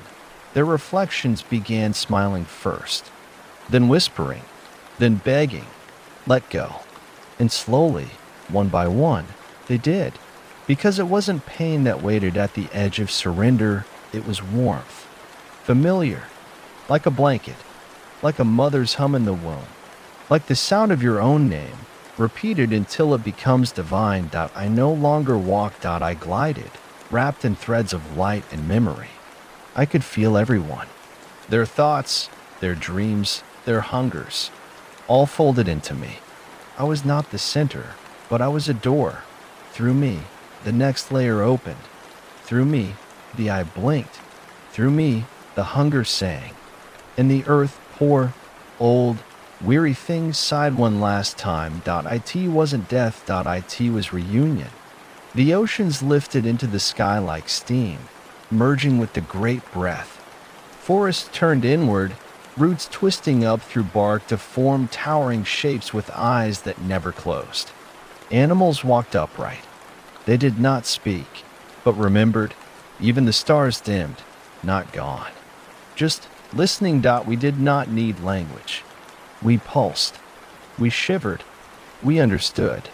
And somewhere inside me, the final thread of the man I once was blinked once. Weak, afraid, but he did not speak. He only watched. And then he, too, smiled, because even the fear had found its place. Even the silence had become song, and the song, it goes on, right now. Even as you sit there, reading, blinking, doubting, you feel it. Don't you? That little chill on the back of your neck. The strange tug in your thoughts. The feeling that someone is behind you, just out of sight, breathing in time with your heartbeat. That's us. We're in. We're here. And soon, sooner than you expect, you will sing with us. Story 2. I never believed in haunted things. Places, sure. Maybe even people, but not things. Objects. Trinkets. Trinkets can't scream. At least. That's what I thought before the mirror came. It showed up in a moving truck that wasn't mine. Parked outside my apartment, idling at 3:13 a.m., engine rumbling like a growl. I looked out the window. There were no movers, no driver. Just the truck. Back door open. Inside, one item. An old, ornate mirror. About 6 feet tall, framed in rusted gold with carvings too worn to recognize. Like faces. Or fingers. Or both. And taped to it, a note. Do not look too long. I should have closed the blinds. I should have gone back to bed. Instead, I went downstairs. I didn't decide to. My legs just moved. My hands opened the front door. My bare feet hit the pavement. The truck was still there, engine silent now. The mirror leaned slightly inside, as if it was waiting for me. I reached out to touch it. The metal was warm. Then the truck was gone. Not drove off. Not started up. Just gone. And the mirror was in my apartment. I don't remember carrying it. I don't remember the door opening. 1 second, I was outside. The next, I was back in my living room, standing in front of it. The mirror didn't reflect right. It showed me my face, my room. But it was like watching a video feed with a few seconds delay. My reflection moved slower than me. Blinked wrong. Smiled before I did. I tried to throw a blanket over it. The blanket disappeared. I tried to move my hands passed through it, like smoke. And then the whispering started, low at first, barely audible. It said my name, not how strangers say it, not how friends say it, how I say it in my own head. From then on, I stopped sleeping in the living room. I started locking my bedroom door, even though I lived alone. But that didn't help, because the mirror began appearing in my hallway, in the corner of my eye, once inside the bathroom cabinet. I shut it, and when I opened it again, there it was. Just my reflection, except it didn't blink. It just grinned. People started acting strange. Friends stopped answering my texts. My boss called to ask why I quit work, but I never quit. My neighbor left me a voicemail that was just laughter. 37 seconds of it. Then the static came. The mirror turned on like a screen. Late at night, flickering, stuttering, showing moments from my life, but changed, twisted, like memories being rewritten. I saw myself standing in rooms I'd never been in, doing things I'd never done, watching people sleep, touching them, hurting them, smiling. Then one night, I watched the mirror show me something. Real.my bedroom. Live.me. Sleeping. But in the corner. By the closet, something was standing. Tall, crooked, arms too long. Its face was covered by a mirror, and it was whispering my name again and again, like it was trying to wear it. I turned on the lights. Nothing was there, but the mirror kept playing the feed. I smashed it. With everything I had. It didn't crack. It just laughed. Now it follows me.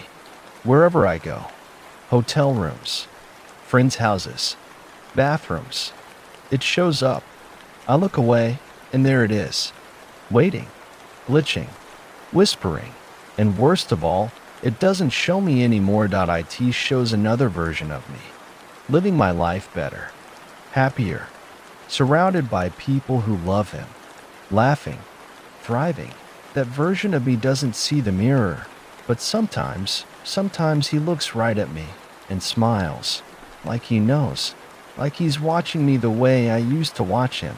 And I think he wants my place. So if a mirror ever shows up at your door, don't touch it. Don't move it. And for the love of God, don't look too long. Last night, I woke up and it was already in the room. No footsteps. No creak of the floor. Just there, leaning against the wall at the foot of my bed like it had been waiting all along. No reflection this time. Just darkness. Not black. Not empty, alive. Moving. I stared into it and saw nothing for so long my eyes watered. And then, faint shapes began to take form. Not mine. Not anything I could name. They looked like hands, but too many joints. Eyes, but too deep. Everything twisted wrong, like watching something try to guess what a human body should look like. Then the whispering started again. But this time, it didn't say my name. It said, "We remember you." Not we. And I swear I felt breath on my neck. Cold. Wet. Like something was pressing its mouth right against my spine. I ran.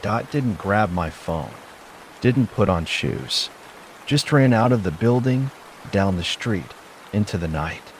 No one stopped me. No cars. No wind. Just me and the sound of that breath behind me, steady, too close, too real. I didn't stop until the sky started turning gray. And when I finally looked up, I was standing in front of a pawn shop, open sign flickering. Inside, shelves packed with things nobody should want, rusted dolls, broken clocks, jars with cloudy liquid. But right in the middle of the shop, standing perfectly upright, was another mirror. Identical, same carvings, same height, same impossible warmth. The man behind the counter just smiled. His teeth were wrong. Too many. Too sharp. He said, "You brought it with you." I shook my head. I told him I didn't carry anything. He just leaned forward, eyes milky and wide, and said, "It doesn't need carrying. It needs witnesses." Then he turned the mirror around. But instead of reflecting the room, it showed a hallway, a narrow one, rotting wallpaper, a single hanging bulb, swinging like it had just been touched. And at the end of it, standing still as a statue, was me, except not. The version in the mirror was filthy, covered in something thick and red. His eyes were missing, just smooth skin. But he smiled, my smile. Exactly. Then he started walking toward the glass. Slow, deliberate. I turned to run, but the door was gone. Just gone. The pawn shop had changed. The shelves were empty now.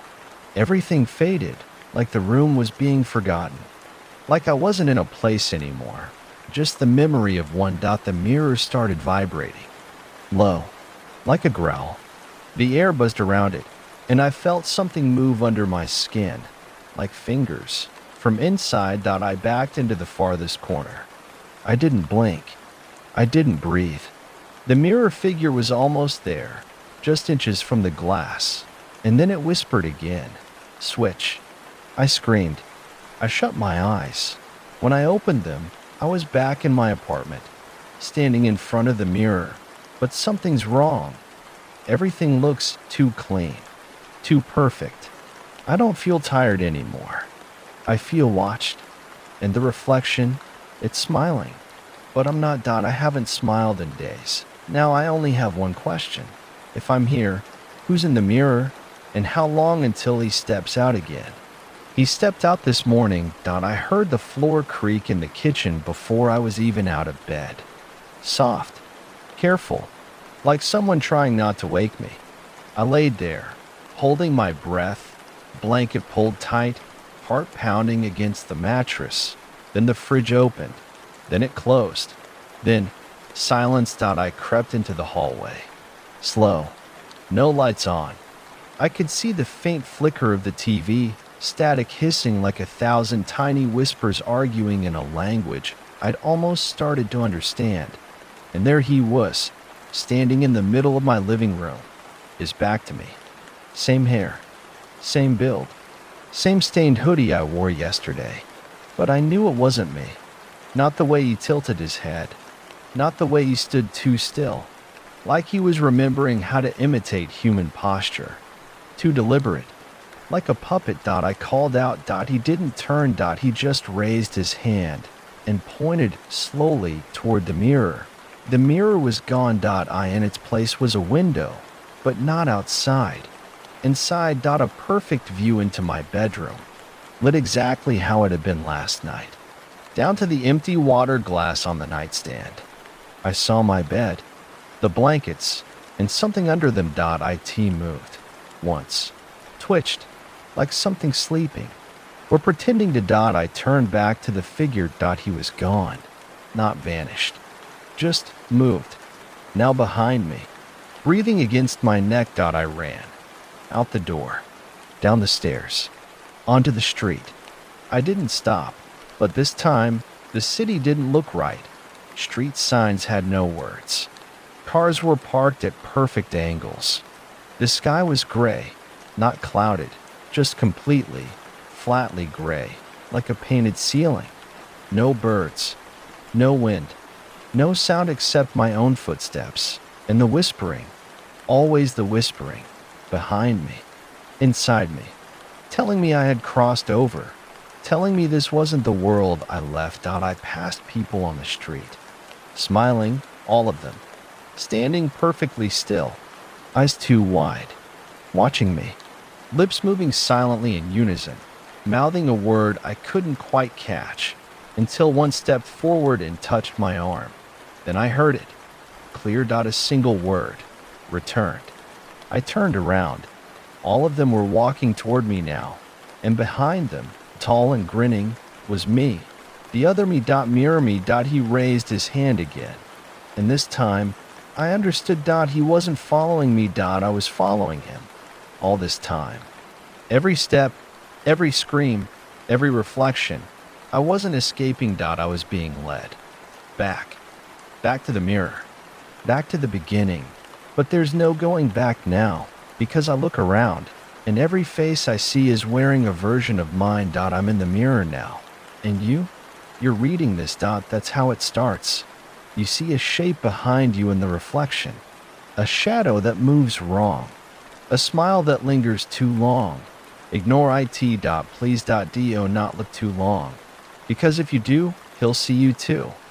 And once he sees you, really sees you, beneath the skin and bone and heartbeat you cling to like armor, you won't stop, he won't blink, he won't breathe, because he doesn't need to, because he's already inside the crack between your thoughts, waiting, peeling you open one memory at a time, sliding his fingers through the folds of your mind like old curtains, smiling that perfect, wrong smile that looks like yours but isn't. And the moment you look into the glass and see it staring back, not delayed, not distorted, but ahead of you, smiling before you even feel the urge to smile, breathing before you remember how, speaking your name in that echo-slick voice soaked in static and rusted breath, you'll know you were never alone in your body. Just the louder voice in a crowded room, and now, finally, the other voice has found a way to scream, and it will scream with your teeth, walk with your legs, live in your skin, and you, the real you, will sit in the dark behind the eyes, banging on the glass until your knuckles bleed, and no one will hear, because no one ever hears the ones inside the mirror. They only see the one who stepped out. And that version, the one now wearing you like a favorite coat, he's patient, oh, so patient. Because he has all the time you used to waste, all the sleep you used to crave, all the silence you once begged for. And he fills it with purpose, with ritual, with small, deliberate horrors that build like pressure behind the walls of your life. A voicemail you don't remember leaving, full of gasping breath and the sound of scraping metal. Photographs on your phone of places you've never been, your eyes too wide, your smile too sharp, your name showing up in search histories you don't remember typing. Always followed by the word, how. How to get back. How to break the glass. How to scream loud enough to matter. But the mirror doesn't break. It bends. It breathes. It watches. And now, you watch with it, trapped behind a film of polished silence, hands pressed against the other side, eyes wide, mouth stitched with shadows, watching your life unfold like a puppet show performed by your own corpse. And the world doesn't notice. Why would it? The shell is still smiling. The voice still speaks. The body still moves. Only the details change. The way the lights flicker when he walks in. The way pets whimper and hide when he passes. The way mirrors fog from the inside when he's near, as if something inside them is exhaling, laughing. And maybe, just maybe, someone will notice. Someone will catch that moment where the reflection doesn't match, where the head tilts just a little too late, where the smile is just a little too wide. And they'll feel that chill run down their back, the whisper curling into their ear like steam. We see you too. And if they look too long, if their breath catches and their hand reaches forward, then the mirror will ripple.it will welcome.it will open. And behind the glass, you'll have company. Another soul pressed up beside yours in the endless dark. 1,000 voices screaming in a choir only you can hear. The glass gets crowded, you see. But it always has room for one more. And the worst part? The part that never leaves you, even after you've run, even after you've hidden in places you once thought safe. The worst part is realizing that you aren't the only one. The mirror doesn't just pull in the lonely, the desperate, the lost. It pulls in everyone. Each person who's ever seen themselves in it is pulled, slowly, quietly, piece by piece, until there's nothing left but the silence. Their presence lingers, too, an echo of who they used to be, their shadows still stretching, whispering, waiting. And each time someone looks into the mirror, someone they love, someone they know, they hear it, too, that voice. The one that calls their name, soft and soothing at first, but it grows over time, morphing into something darker, something sharper, as if the mirror itself has learned them, has twisted itself into the shape of their deepest fears. Don't look too long. It's always just a whisper at first, a suggestion, an invitation. But once you listen, once you hear it deep in your mind, vibrating like a string on an old guitar. You can't unhear it. The world shifts around you. You become aware of every reflective surface. You catch a glimpse of yourself at the edge of your vision. You feel the cold tendrils of doubt creeping up your spine. And then, in that moment of weakness, in that moment of curiosity, you glance at the mirror again. Maybe just for a second. Maybe just to see if you're imagining things. But you aren't imagining anything. The world behind the glass is alive. The reflection moves without you. It breathes on its own. It knows things you don't know. It anticipates your actions. It mimics your movements. But there's something wrong with it. There's something in the way its eyes flicker when they meet yours. The way its mouth twitches like it's holding back a grin. Like it knows more than you do. And when you stare into it, when you try to make sense of the face staring back at you, you see it. You see it in the way your own expression begins to shift, to twist, into something darker, something hollow. The face in the glass starts to change, but you can't stop it. The smile becomes too wide, the eyes too empty, the skin too pale. And then, just as you begin to understand, just as your heart starts pounding in your chest and your breath catches in your throat, the figure in the mirror moves without you.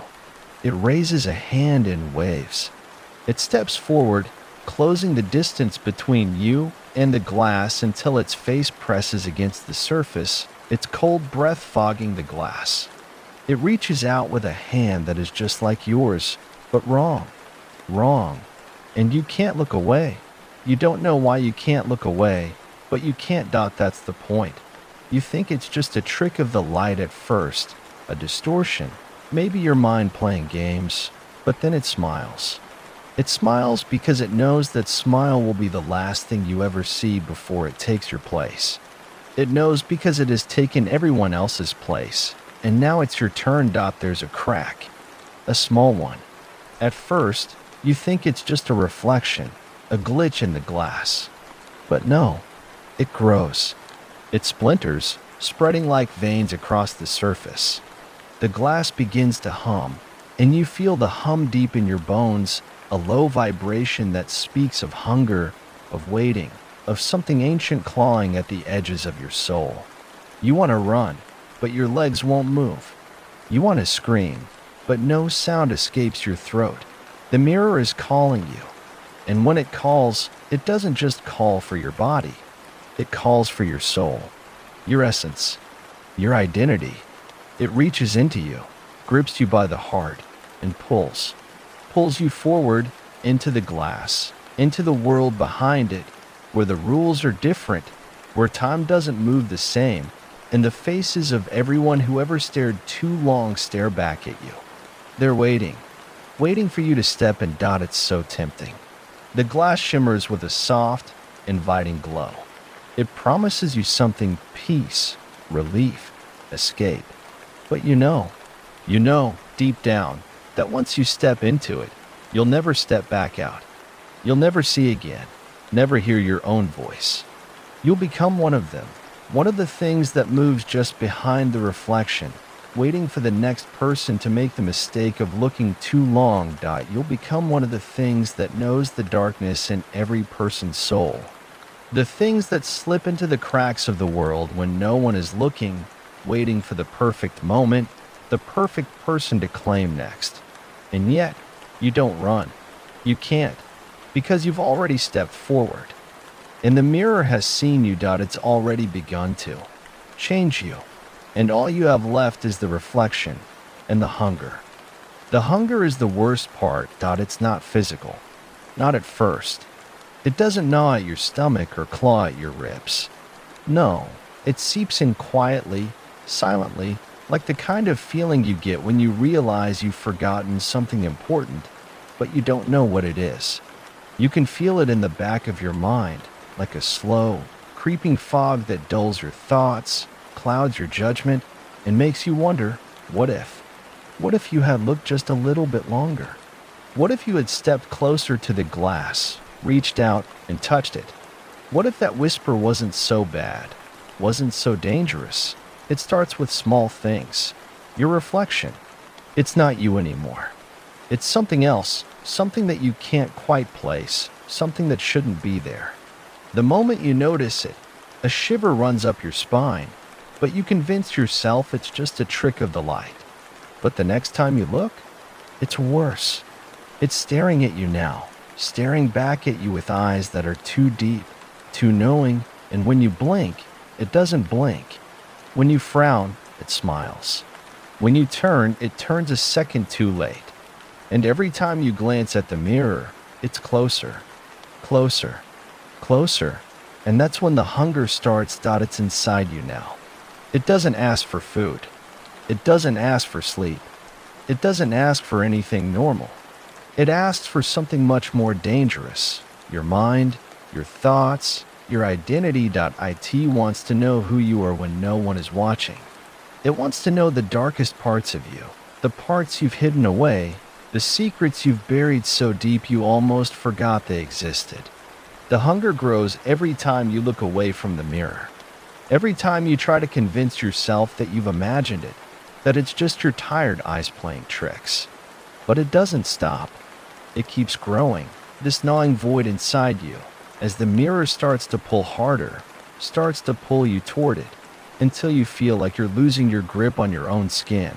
The first night it comes alive is the worst. You're lying in bed, eyes wide open, staring at the ceiling, your mind racing with thoughts you can't stop. Thoughts about the reflection, about that smile, about the things you've seen, felt in the glass. And suddenly, you feel it again, that presence creeping into your room. You try to ignore it. You turn your head to the side, trying to block out the nagging feeling that there's something in the room with you. But it's there. It's close. And it whispers. You don't hear it with your ears. You feel it. Look at me. And you don't want to. You don't want to look. But the hunger is so strong. It claws at your thoughts, claws at your soul, and you can't stop it. Your body moves before your mind can stop it. Your head turns, your eyes find the mirror, and that's when you see it. It's not a reflection anymore. It's you, but not you. It's like a version of you, only twisted, stretched, broken in ways you can't comprehend. It grins at you with a mouth too wide, eyes too dark.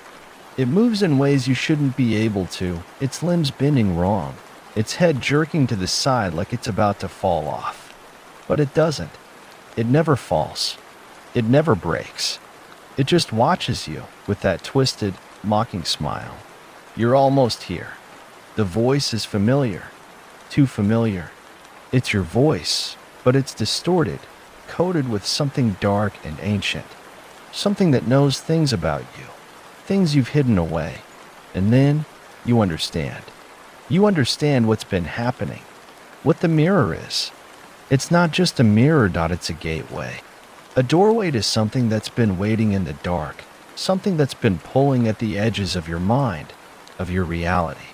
It's a place where you no longer matter, where the reflection takes over, where it becomes you. And that's the moment when you realize you've been walking toward it all along. You've been drawn to it, piece by piece, day by day, until now, when there's no way out. No way to stop it. No way to run. Because the reflection is too strong now. The hunger is too powerful. It has you. It is you. And it will never let you go. You try to move. You try to scream, to call for help, but your voice is lost. It's swallowed by the glass, by the void that's opened up inside you. Your body betrays you, turning toward the mirror like you've become a marionette in the hands of something far older, far more powerful than you can comprehend. Your hand reaches out toward the glass. You can't stop it. You're not even sure you want to stop it anymore. The hunger is all-consuming. It's everywhere. You don't know where the reflection ends and where you begin anymore. It's all one. One entity, one mind, one purpose. And then, as your fingertips brush the cold surface of the glass, you hear it. A crack. A deep, resonant crack, like 1,000 years of trapped voices breaking free. The mirror fractures. The glass splinters, and for just a moment, you see everything. You see all the versions of yourself that have ever existed, twisted, warped, broken, alive, standing just behind you in the darkness. You see the ones who tried to escape, who tried to fight, but were pulled back in, swallowed by the glass, consumed by the hunger. And now, it's your turn. Your reflection steps forward through the broken glass, its fingers curling around your wrist, pulling you in. You feel the coldness of it seep through your skin, through your bones, into your soul, until you are nothing but a part of it. The hunger has won. And as you are pulled into the void, into the glass, into the darkness, you understand. There is no escape. The mirror doesn't just take what it wants. It becomes what it wants. And now it is you. And once you're inside, it doesn't feel like you thought it would. You imagine there would be a terrible, bone-crushing pull, like gravity itself would rip you apart as you're pulled into that reflection. But instead, it's soft. So soft. The darkness envelopes you like an old blanket, wrapping you in its suffocating embrace. You can still feel the familiar weight of your body, the ache in your joints, the beat of your heart, but there's something wrong about it. You don't feel solid. You feel as though you're floating, suspended in a space that isn't really a space at all. There's no air, no light, just endless blackness stretching out before you, behind you, all around you. And then the whispers start. They come slowly at first, like the faintest stirrings of wind, the rustling of dead leaves on a forgotten autumn day. You don't recognize them at first, but soon you begin to hear your name, your full name, your first, your last, your middle, echoing all around you. It's your voice, but it's warped, twisted. It seems to come from everywhere, surrounding you, pressing in from all sides. We've been waiting for you. You try to speak, but your voice won't come. You can't form words. Your throat is too dry, too empty, too distant. You can feel your fingers, but they seem so far away, like they don't belong to you anymore. Like they belong to the shadow that moves across the void, your shadow, but not. You watch it shift and twist, a dark silhouette in the blackness, slowly pulling itself together. It stretches its limbs, its face forming, just like yours, but with hollow eyes. Eyes that look through you, past you, into something far darker. And that's when you realize the reflection isn't just a place. It's a state of being, a prison for your soul. It takes every piece of you, your memories, your fears, your desires, and twists them into something that belongs to the hunger. It consumes everything, every last trace of who you were, until there's nothing left but a puppet, a hollow version of yourself that will never escape. Not now, not ever. The hunger inside you is no longer yours. It belongs to the thing that created this place, the one that watches, that waits, and that devours everything you once held dear. You don't know how long you've been here, how long you've been drifting in the void, lost to time. It could be days, or weeks, or years. There's no way to measure it. There's no way to feel it. Time doesn't exist here. Nothing exists except the whispers, except the shadows that begin to form around you, growing larger, taking shape. Each one is you, but not. It's another version, another twisted reflection, another part of you that was torn away when you looked too long, when you let the mirror take over. They stand around you now, every one of them, some grinning, some silent, some weeping. Their hollow eyes all staring at you, waiting for you to remember who they are. But you can't. You don't. You can't even remember who you are anymore. The reflection has taken that too. And then, as if a switch has been flipped, you feel it again. The pull. It's no longer gentle, no longer soft. It's sharp. It's cold. It's dragging you, pulling you down, deeper into the endless night of the mirror. You fight against it. You scream, or at least, you try to scream. You try to move, to escape, but it's impossible. Your body won't listen. You're not in control anymore. The reflection is in control. And it wants more. We've waited so long for this. A voice says from somewhere in the dark. It's your voice, but not. It's the voice of something that's been growing in the shadow for years, waiting for the right moment, waiting for you to look too long. Now you are ours. And then you feel it, the crushing weight of all those reflections, all those lost versions of you, pressing in from every direction. Their cold hands, their hollow eyes, their mouths, gaping wide, whispering, chanting. The hunger swells inside you, becoming something different. You're no longer just trapped. You're part of it now. You're feeding it. It's feeding on you. And in the final, most terrible moment, you feel the glass around you shatter, but not into pieces. No, the mirror consumes the pieces. It pulls them inside, and you're sucked along with them. The darkness grows thicker, pressing harder, filling every inch of you, until there's no you left. No body, no mind, just the void. But in that moment, the hunger isn't just inside you anymore. It's all around you. It's consuming everything, every reflection, every version of you that's ever existed. And you realize, as the darkness closes in, that you are the reflection now. You are the thing that watches, the thing that waits, the thing that will consume the next one who dares to look. And all of this, the hunger, the mirrors, the whispers, they will continue. They will never end, because the hunger isn't just for souls. It's for more mirrors, more people, more eyes, more reflections.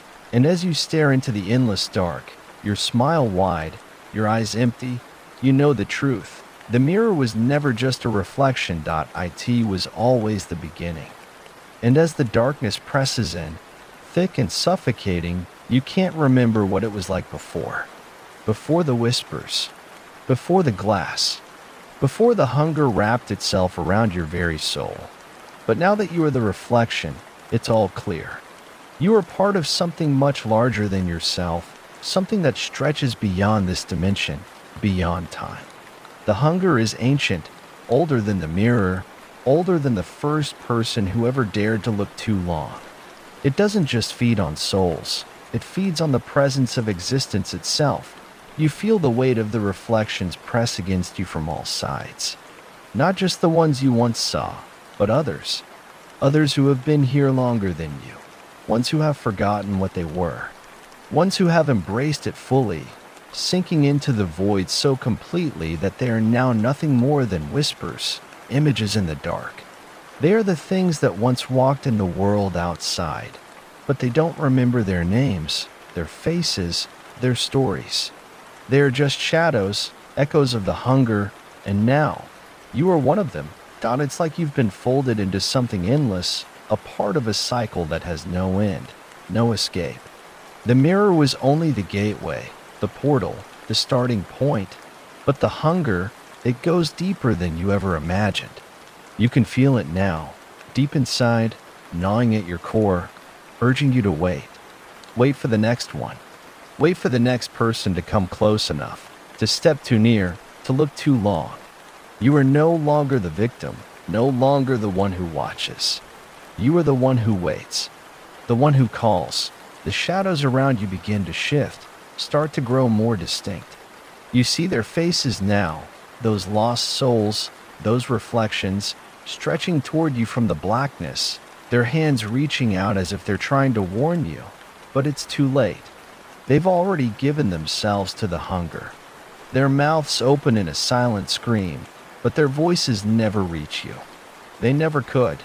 They are just part of it now, just more lost pieces in the mirror's endless puzzle. And then you feel it, a tug at the edges of your being. Something new, something fresh, something that hasn't been here before. It's a presence, a soul, alive, real. You can feel them out there, just on the other side, moving closer. Their curiosity, their fear, their confusion, so familiar, so close to what you once were. The mirror starts to hum again. A low, steady vibration, like a heartbeat. Your heartbeat. Their heartbeat they're coming closer. You can feel them drawn to you, just like you were once drawn to the glass, just like you once reached for it, curious, wondering. And now, you are the thing that waits. You are the thing that calls. You are the thing that will pull them in. You watch as they near, as they draw closer to the reflection. You can hear their breathing, their footsteps, the hesitation in their movements, and you feel the pulse of their life thrum through the dark.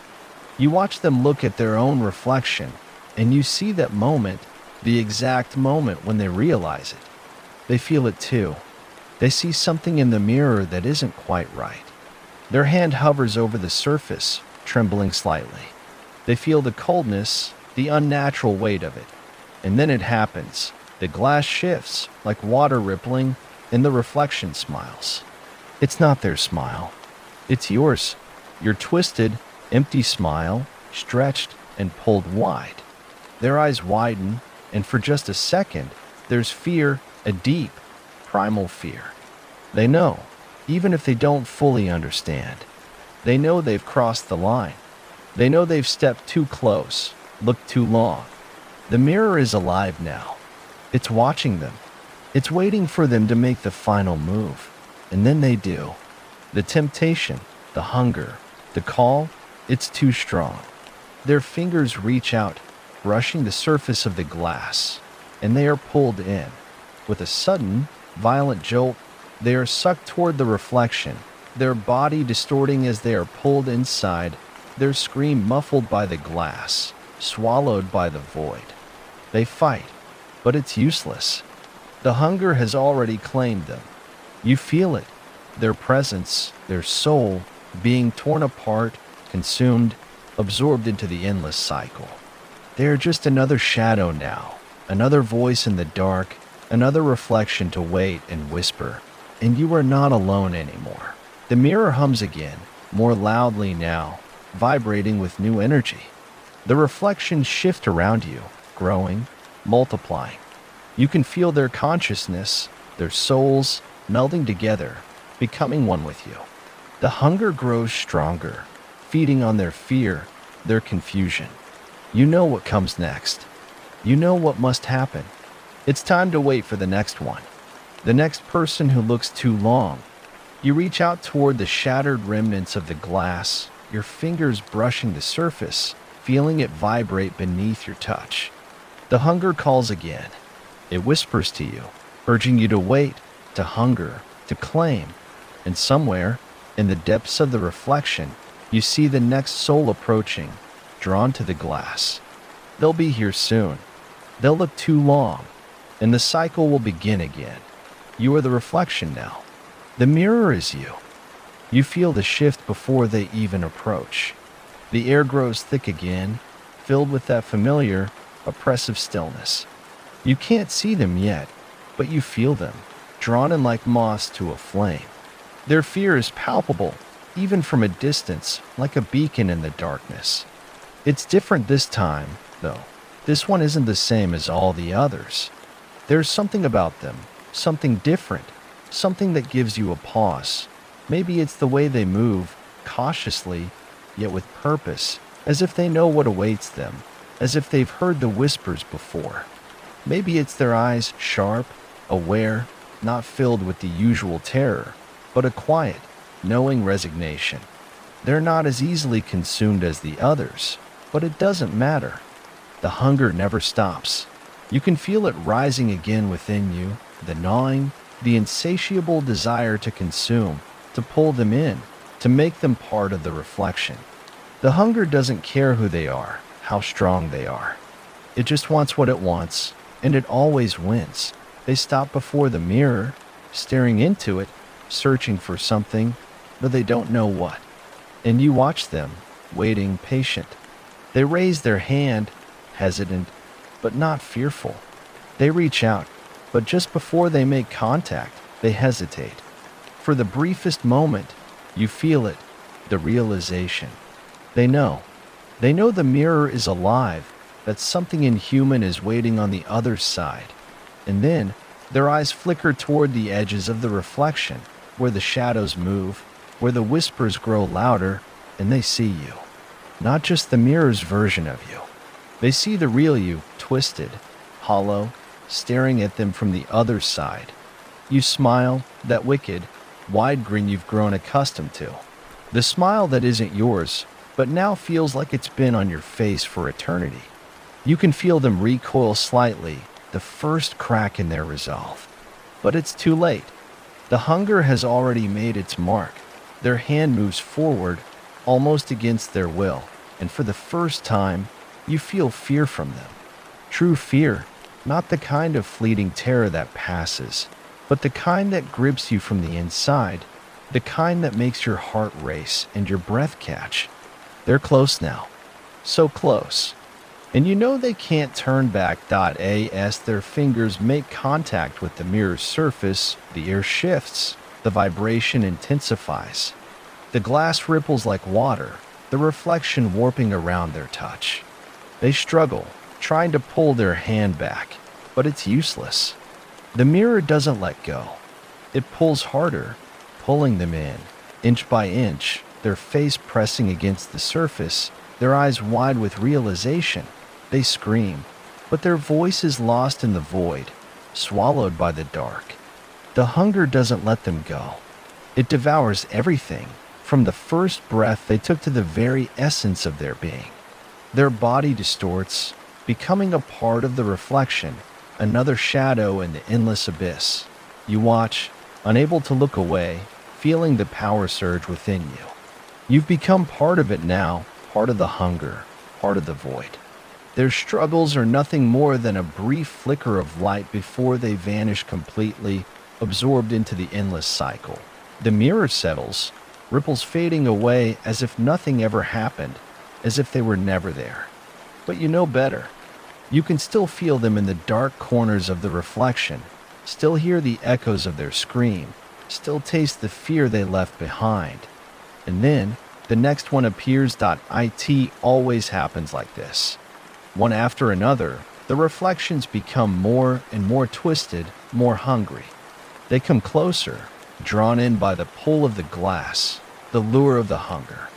Each one, a little more lost, a little more broken. Some resist longer, some never resist at all. But they all become part of it. You can feel it growing again, that gnawing need, that ache deep within you. It's not just a hunger for flesh, or for souls, or for fear. It's a hunger for everything.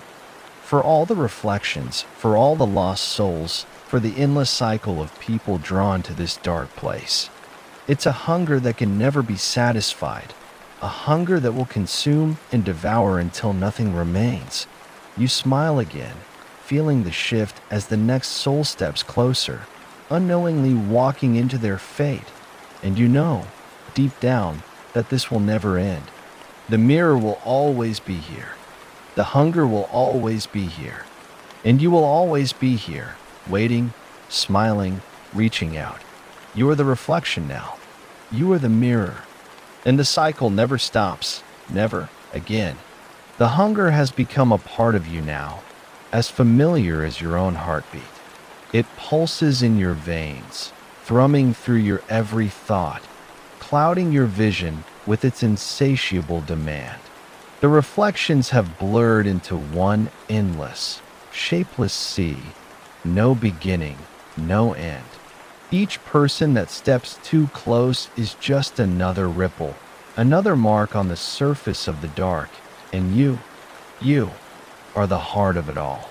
The reflection that watches, the hunger that waits, the one who smiles when others cannot. And yet, as you stare into the endless void, something shifts. There's a subtle difference in the air, a change so slight at first you barely notice it.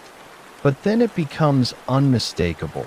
The vibrations of the mirror grow stronger, more intense, as if someone new is approaching.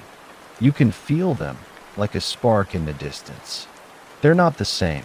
You can't place it, but there's something different about this one. The air around them is colder, sharper, as though they carry a piece of the world with them. Something untouched by the mirror.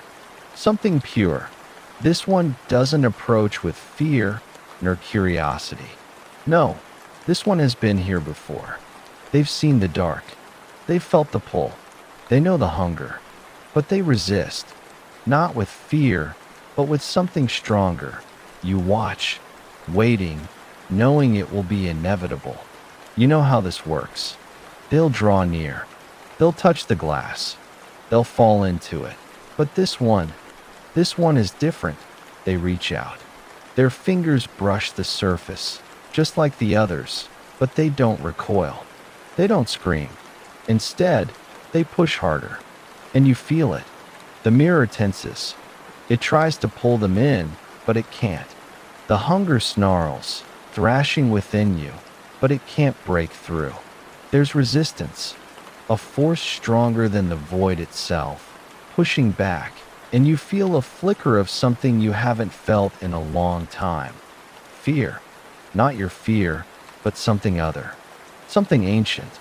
Something that the hunger has never encountered before. The reflection around you ripples violently, as if the mirror itself is beginning to fracture, cracks spreading out like spider webs, distorting and warping the endless black. The shadows around you writhe, anxious, caught between the pull of the hunger and the resistance of this new presence. It's as if the very fabric of the void is being stretched, pulled apart.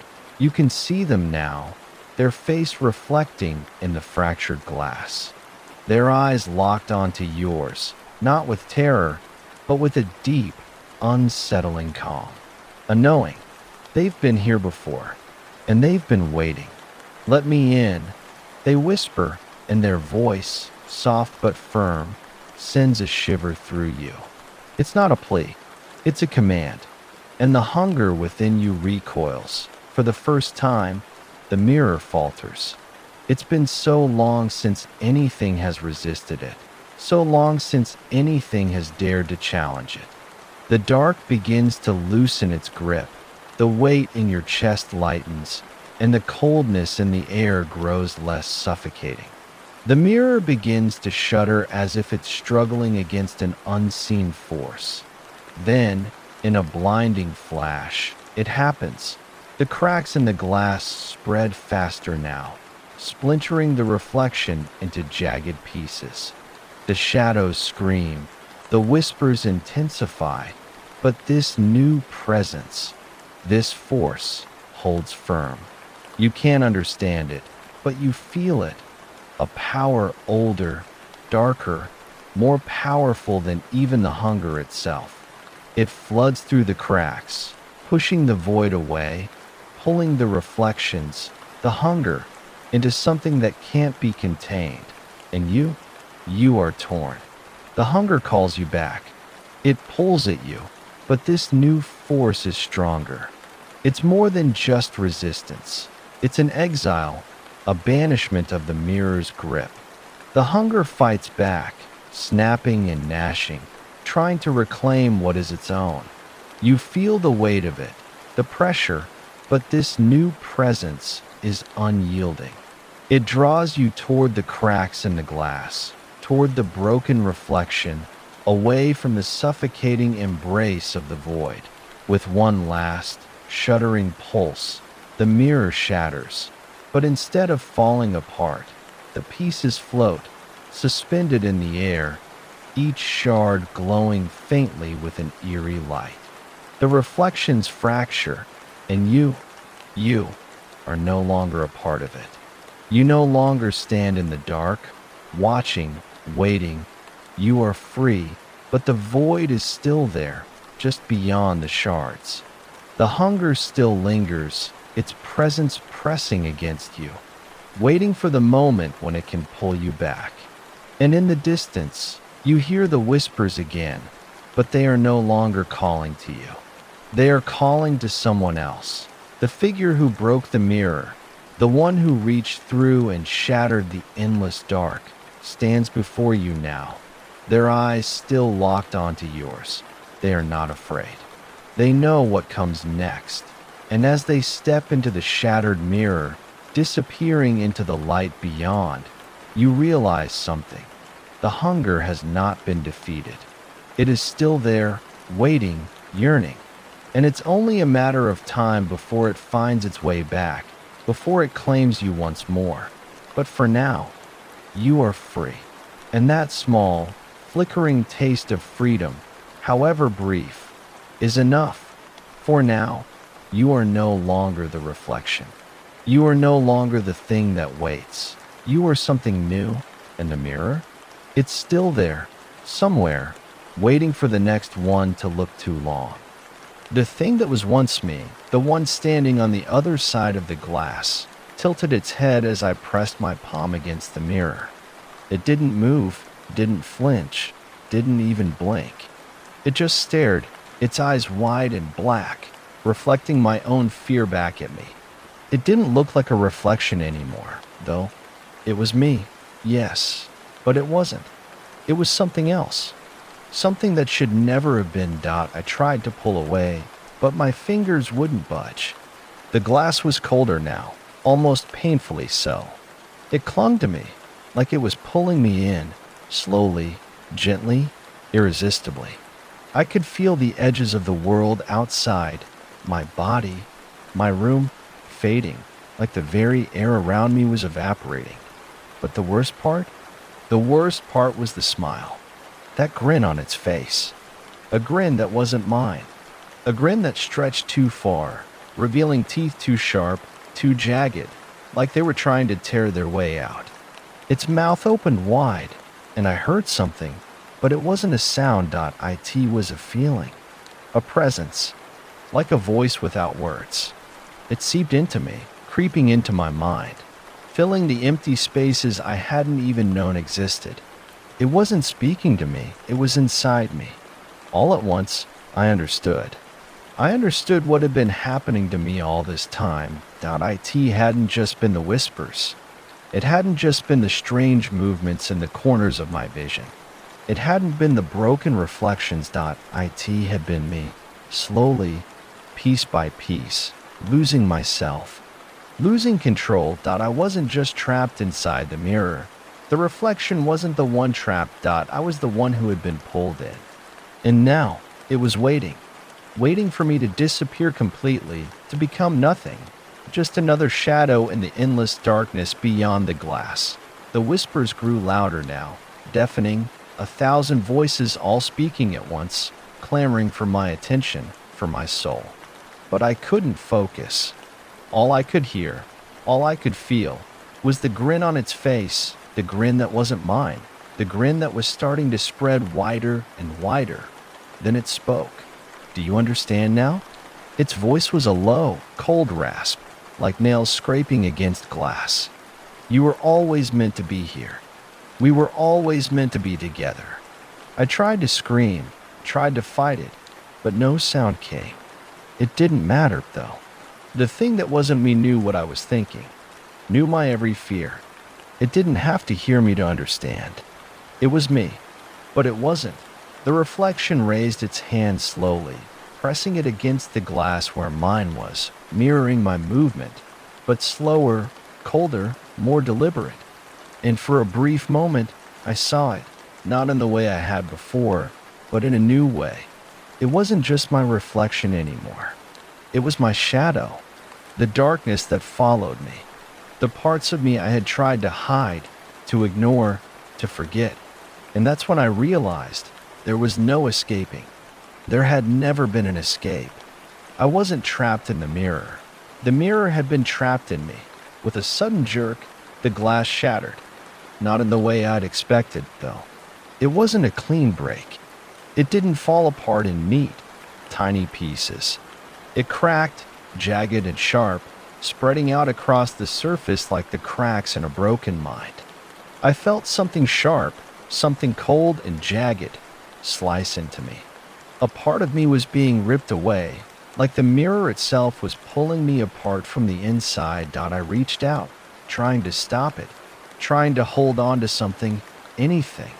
But the reflection, it smiled wider, its grin stretching until it was almost unbearable. Don't fight it, it whispered. You're already mine. I couldn't breathe. I couldn't think. All I could do was stare into the glass as it fractured more, as it pulled me deeper, until all I could see was darkness. And then, everything stopped. For a moment, there was only silence. A perfect, suffocating silence. When I opened my eyes again, I was back in my room. It was exactly as it had been before. The same bed, the same furniture, the same dim light filtering through the window. But something was wrong. I couldn't place it at first. I reached up to touch my face, my neck, my chest. My hands felt colder than usual. And when I looked in the mirror, standing just across the room, I saw myself. Or at least, I thought it was me. It stood there, staring at me, unmoving. Its eyes were wide, black, and empty, like it had never left. The reflection wasn't a reflection anymore. It was standing there with a twisted, grotesque smile, just as I had seen before, but this time, I didn't move.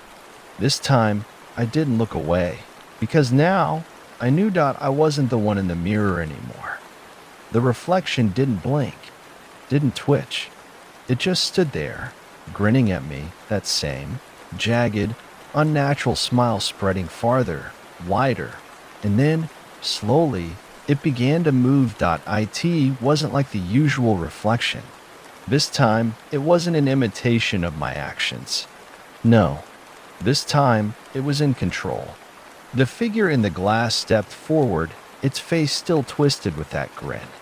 The smile was so wide now, so grotesque, it seemed as though its face was stretching beyond what should have been physically possible. I couldn't move.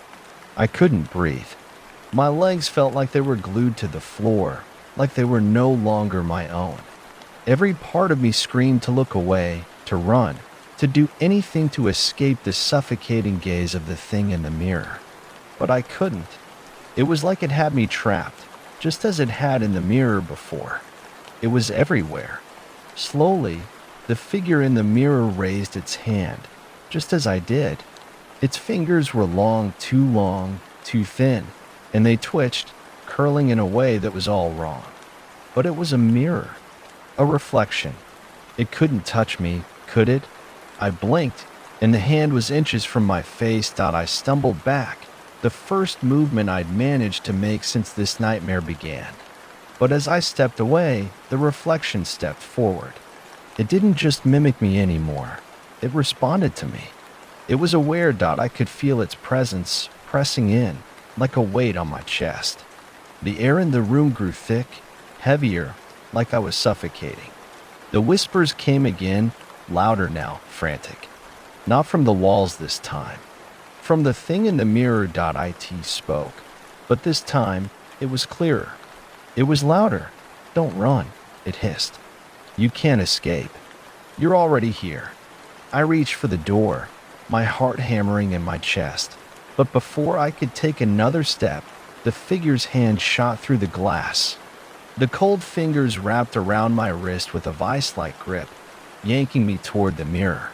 My skin burned, where it touched, like it was being dragged into the cold, into the glass itself. The reflection smiled wider, the edges of its mouth splitting unnaturally, stretching and twisting into something that was more like a rictus, more like a snarl. No one escapes, it whispered. We never leave. Not really. I screamed. Finally, as I struggled, tried to break free from the grasp of something that shouldn't be real. But no sound escaped my mouth. It was like the room itself had swallowed my voice. The only thing I could hear now was the whispering, the scraping sound, like nails on glass, only it was inside me. The world around me began to bend, the walls stretching, warping. The shadows deepened until they were no longer just shadows. They were black, crawling things, shifting in the corners of my eyes, just out of sight. And the glass, no, it wasn't just a mirror anymore. It had become something else, something living, pulsing, breathing. The reflection, it wasn't a reflection at all. It was me, yes, but it was something more.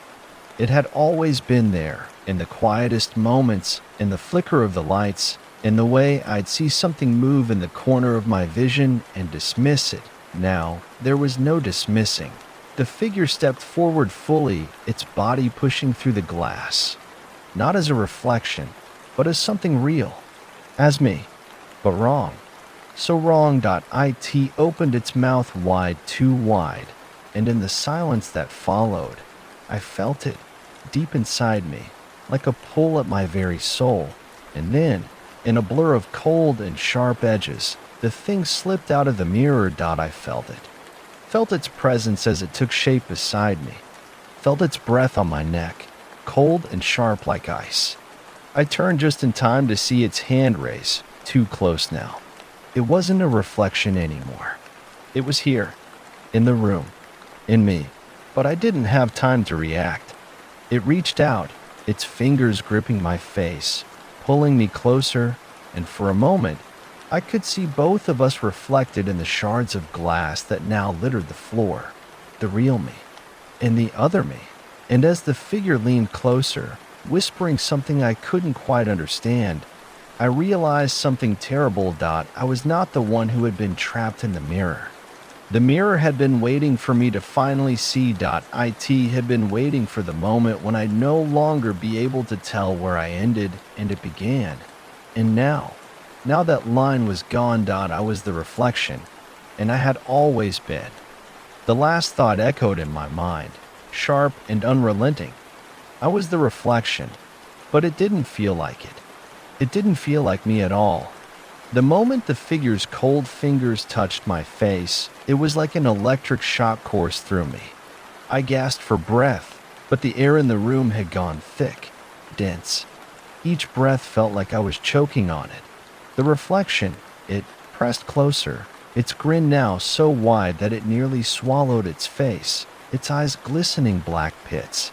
It whispered again, low and cruel, its voice reverberating through my skull, inside my chest, inside my very soul. It's time to become one. I tried to pull away, but my body felt heavy, like it wasn't my body anymore, like it was someone else's. Every movement felt sluggish, uncoordinated. I wasn't in control. I wasn't even sure I was anymore. The room around me warped again, the walls stretching as if they were being drawn taut, pulled at the edges by something invisible. The shadows shifted, dancing in unnatural patterns, flickering like flames, like something was about to break free. I could hear the distant scraping of nails on glass, the whispers growing louder, blending with the sickening sound of my own breathing. I couldn't look away from the reflection. I didn't want to, but I couldn't. It wasn't just a reflection anymore. It wasn't something I could simply dismiss with a glance. It was real. It was me. It took a step closer, and then another. Each step brought it closer to me, until the distance between us was gone entirely. The coldness of its skin pressed against mine, and I felt the cold sinking into me, into my very bones. The chill crawled up my spine like icy fingers, and I could feel it creeping into the pit of my stomach, spreading outward. Do you know what it feels like? It hissed again, its voice now a low, rasping growl. To disappear? To no longer matter? To be nothing? I shuddered, not because I felt the cold, but because I understood.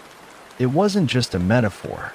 The reflection wasn't just waiting for me to lose myself, it was feeding on me. The cold was the absence of me, the emptiness being hollowed out from the inside. I am you, it whispered, the words like a blade. And you will be me.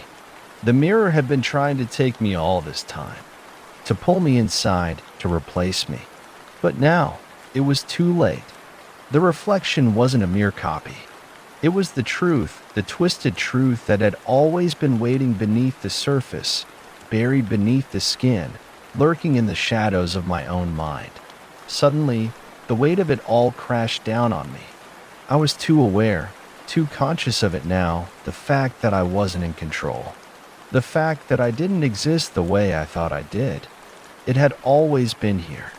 It had always been waiting for the right moment. I couldn't breathe. And in that moment, I realized what had happened. The thing that wasn't me, the one standing before me with that smile, wasn't just some reflection of my fear. It was my fear made flesh. The parts of me I'd locked away, hidden deep in the recesses of my mind, had come alive. They had taken form. They had broken free. And now they were here. The reflection didn't need to speak anymore. I knew what it wanted. I knew what was happening. It was pulling me into the darkness, into the void, to replace me, to consume me. And I would be left behind, just a fragment, just a memory, trapped forever in the broken glass. But something inside me, some tiny, desperate part of me, fought back. Maybe it was survival. Maybe it was denial. Whatever it was, it surged up like a wave of adrenaline, sharp and violent. With all the strength I could muster, I pushed back against the reflection, trying to tear away from its grasp. My hand shook as I pressed against its chest, feeling the coldness there, the wrongness that emanated from it. It recoiled for a moment, just long enough for me to pull away. I ran. I don't even remember how. I don't know how I found the door or how I managed to open it. My body was shaking, my heart pounding so loudly that it drowned out everything else. But I didn't stop. I couldn't stop. I stumbled down the hallway, trying to make sense of the world around me, but everything was distorting. The walls seemed to stretch, the corners of the hallways bending in unnatural angles, the ceiling growing closer as if the house itself was closing in on me. The whispers were everywhere now, louder, sharper, filling my ears, my head, my soul. But there was one thing I knew. The reflection wasn't just confined to the mirror anymore. It was inside me. It had always been. And it was never going to stop. I threw open the front door and ran into the night, the cold air biting at my skin, the sounds of the whispers following me, chasing me. But even as I ran, even as I tried to escape, I knew there was no running from it. There was no place I could hide. Because the reflection had already claimed me. It had always been waiting. And now it was me. I couldn't escape. No matter how fast I ran, the shadows followed. They crept in at the edges of my vision, flickering in and out like memories that weren't mine. The chill in the air had nothing to do with the night. It came from within me, spreading through my veins, freezing my very thoughts. I looked over my shoulder, expecting to see nothing, but there it was. That smile, that twisted, grotesque grin, stretching across the horizon, as though the thing in the mirror had followed me into the world outside. It wasn't just a reflection anymore. It was real, and it was coming for me. I stumbled through the dark streets, my breath coming in ragged gasps, trying to push the panic down, but it wouldn't stop. Every corner I turned, the darkness seemed to grow. The houses around me loomed like silent watchers, their windows like eyes, all empty and cold, staring. The streetlights flickered above me, casting long, warped shadows on the pavement, twisting like they were reaching for me. But I couldn't stop. I couldn't think. My legs moved of their own accord, carrying me further into the night, deeper into the cold, into the nightmare I couldn't escape. Every step I took felt like a step further into the abyss, like the ground was swallowing me whole, pulling me down, down into the dark. And then it spoke again. A voice, not in my ears, not in the air around me. It was inside me. It was a part of me. I felt it crawling beneath my skin, like something was chewing on my thoughts. It didn't say anything clear, no words I could make sense of, but the feeling was unmistakable. It was laughing. I stumbled and fell, my hands hitting the cold ground. My heart was pounding so hard I thought it might tear out of my chest, and my lungs burned with each breath.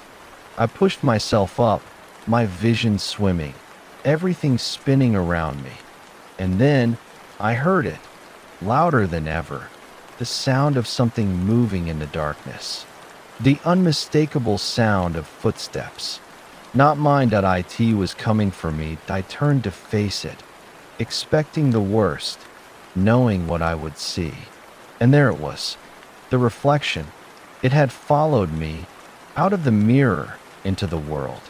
It stood there, just beyond the reach of the streetlight, its form shifting like smoke, like something that wasn't meant to be real. Its eyes gleamed, black and endless, and that smile. Oh God, that smile.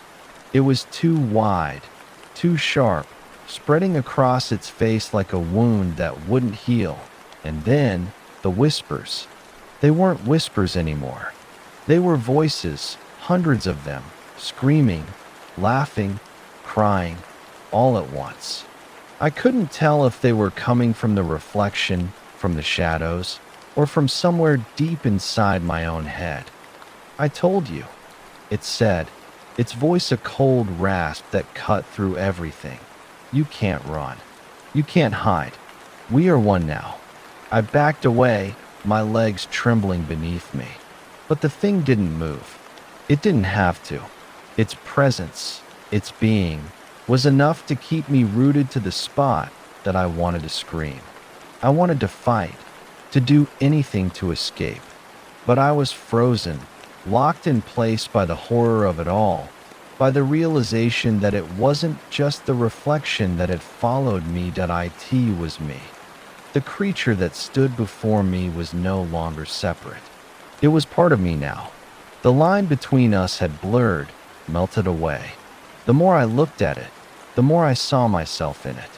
The more I realized that there was no escaping it, no running, no fighting. It had always been with me. Always. And it was waiting for me to accept that a wave of nausea hit me, like I was drowning in my own fear, in the suffocating realization that it wasn't just a monster in the mirror. It wasn't some dark thing I could escape. It was me. It had always been me. But it wasn't me anymore.it was the other. The one I had never wanted to see. The one I had always hidden in the darkest corners of my mind. The one I had tried to outrun, to ignore. But it was there, waiting. It had been waiting to take over, to replace me. The thing in front of me. I raised its hand slowly, reaching for me, its fingers long and cold, like it had all the time in the world. And as I watched, helpless, it opened its mouth. I told you. It repeated, its voice low and cold. You can't escape what you are. I didn't scream. I couldn't. I just stood there, the weight of its presence crushing me, knowing that I was lost. Knowing that there was nothing left to do. The smile widened again, impossibly so, and I felt it. Inside me, filling up all the empty places I hadn't even realized existed. And then I was pulled in, not violently, not forcefully, just pulled into the dark, into the void.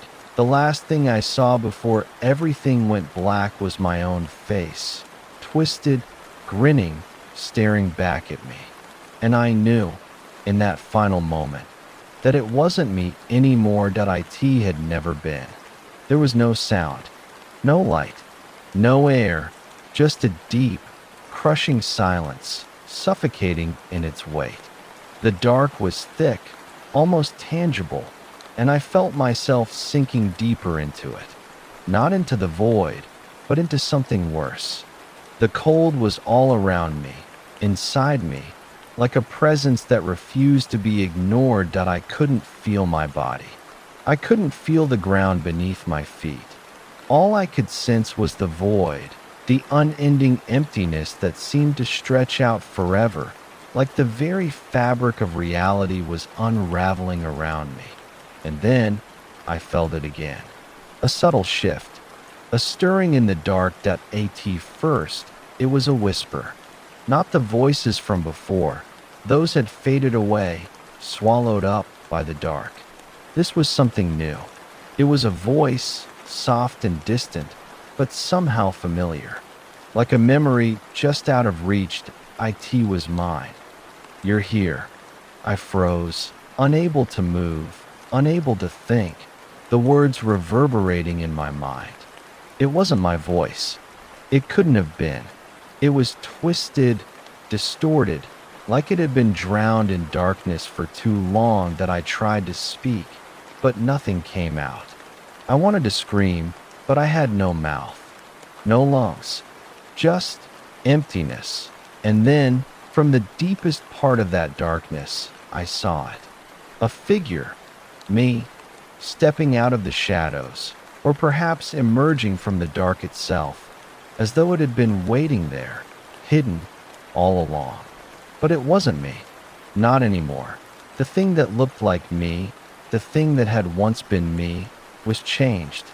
Its face was warped, stretched unnaturally wide, with eyes too large, black and hollow, like deep pits that swallowed all light. Its grin was wider than I thought possible, too wide, a grotesque rictus that made my skin crawl, that I could feel it in the air around me.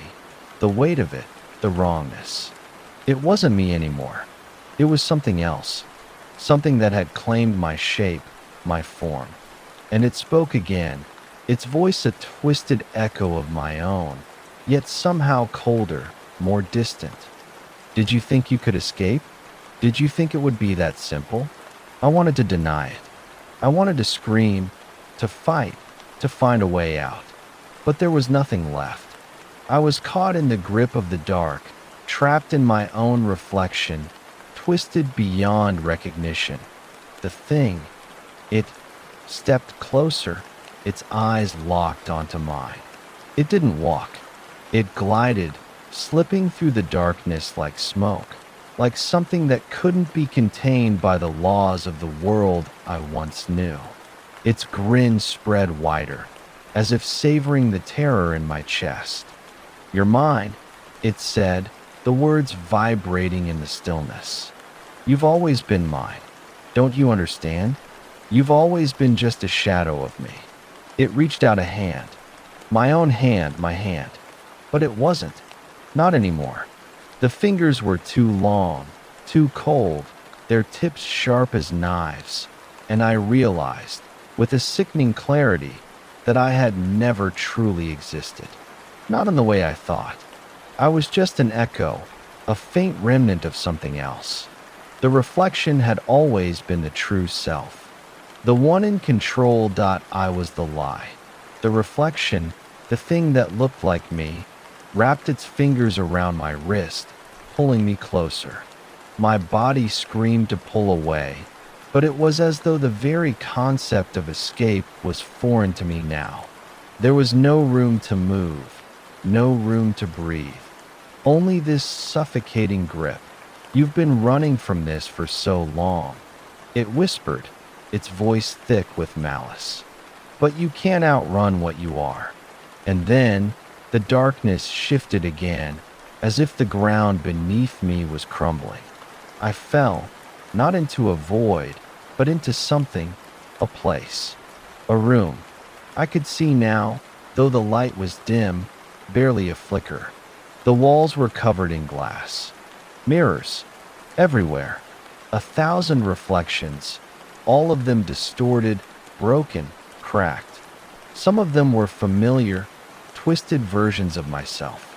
Others, many others, were things I didn't recognize, dark shapes that looked wrong. I could feel them watching me, eyes in every shard. The reflection of me stepped forward, its grin widening, stretching beyond reason. It reached for one of the shards of glass and yanked it free, holding it up like a weapon. "Welcome," it said, the word dripping with disdain, "to your true home." I backed away, my heart thundering in my chest. There was nowhere to run, nowhere to hide. The mirrors were everywhere. The glass, the reflections, they were all a part of me now. "You'll see," it whispered. "You'll see what happens when you embrace who you really are." And in that moment, I understood. I understood that there was no escape, no fight, This place, this nightmare, it wasn't just a reflection. It was a prison, a place where all the parts of me I had buried, all the fears I had tried to outrun, had gathered. That it wasn't a question of me surviving or escaping.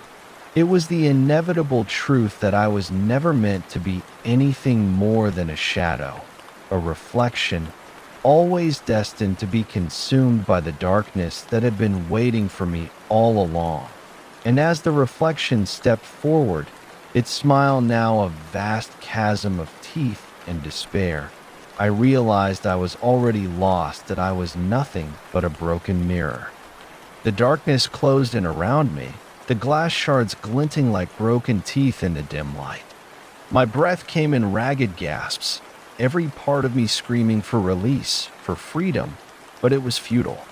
My feet were frozen to the ground, rooted in place by some invisible force.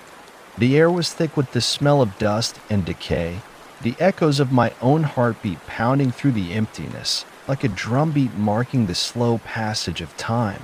The reflection, it was no longer just standing before me. It was everywhere. It filled the room, filled the mirrors, filled the very air I breathed. Its eyes were in every shard of glass, every angle, every corner of the room. They were watching me, judging me. The grin that had once been a twisted mockery now seemed to stretch beyond human comprehension. It was as if the reflection had taken on a life of its own, a malevolent force that was hungry for something more, something that could never be sated. "You never understood," it whispered, the voice curling in the air like smoke, wrapping around my throat. "You thought you were real. You thought you could exist outside of me. But you were nothing.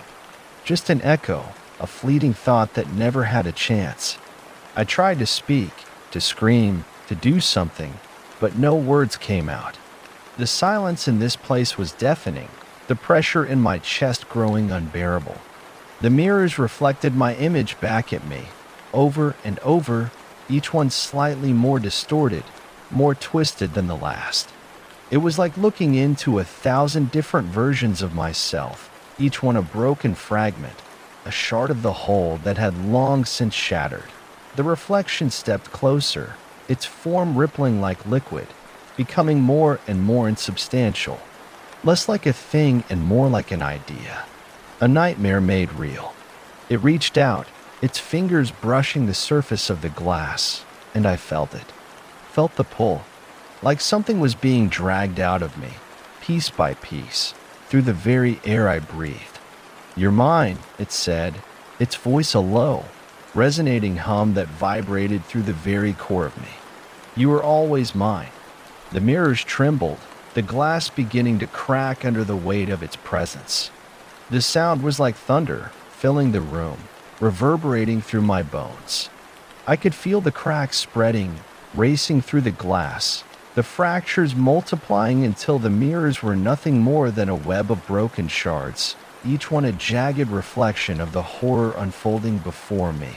And then, just as I thought I might be torn apart by the sheer weight of the reflection's power, the room shifted. The walls warped, bending and twisting like paper in a fire.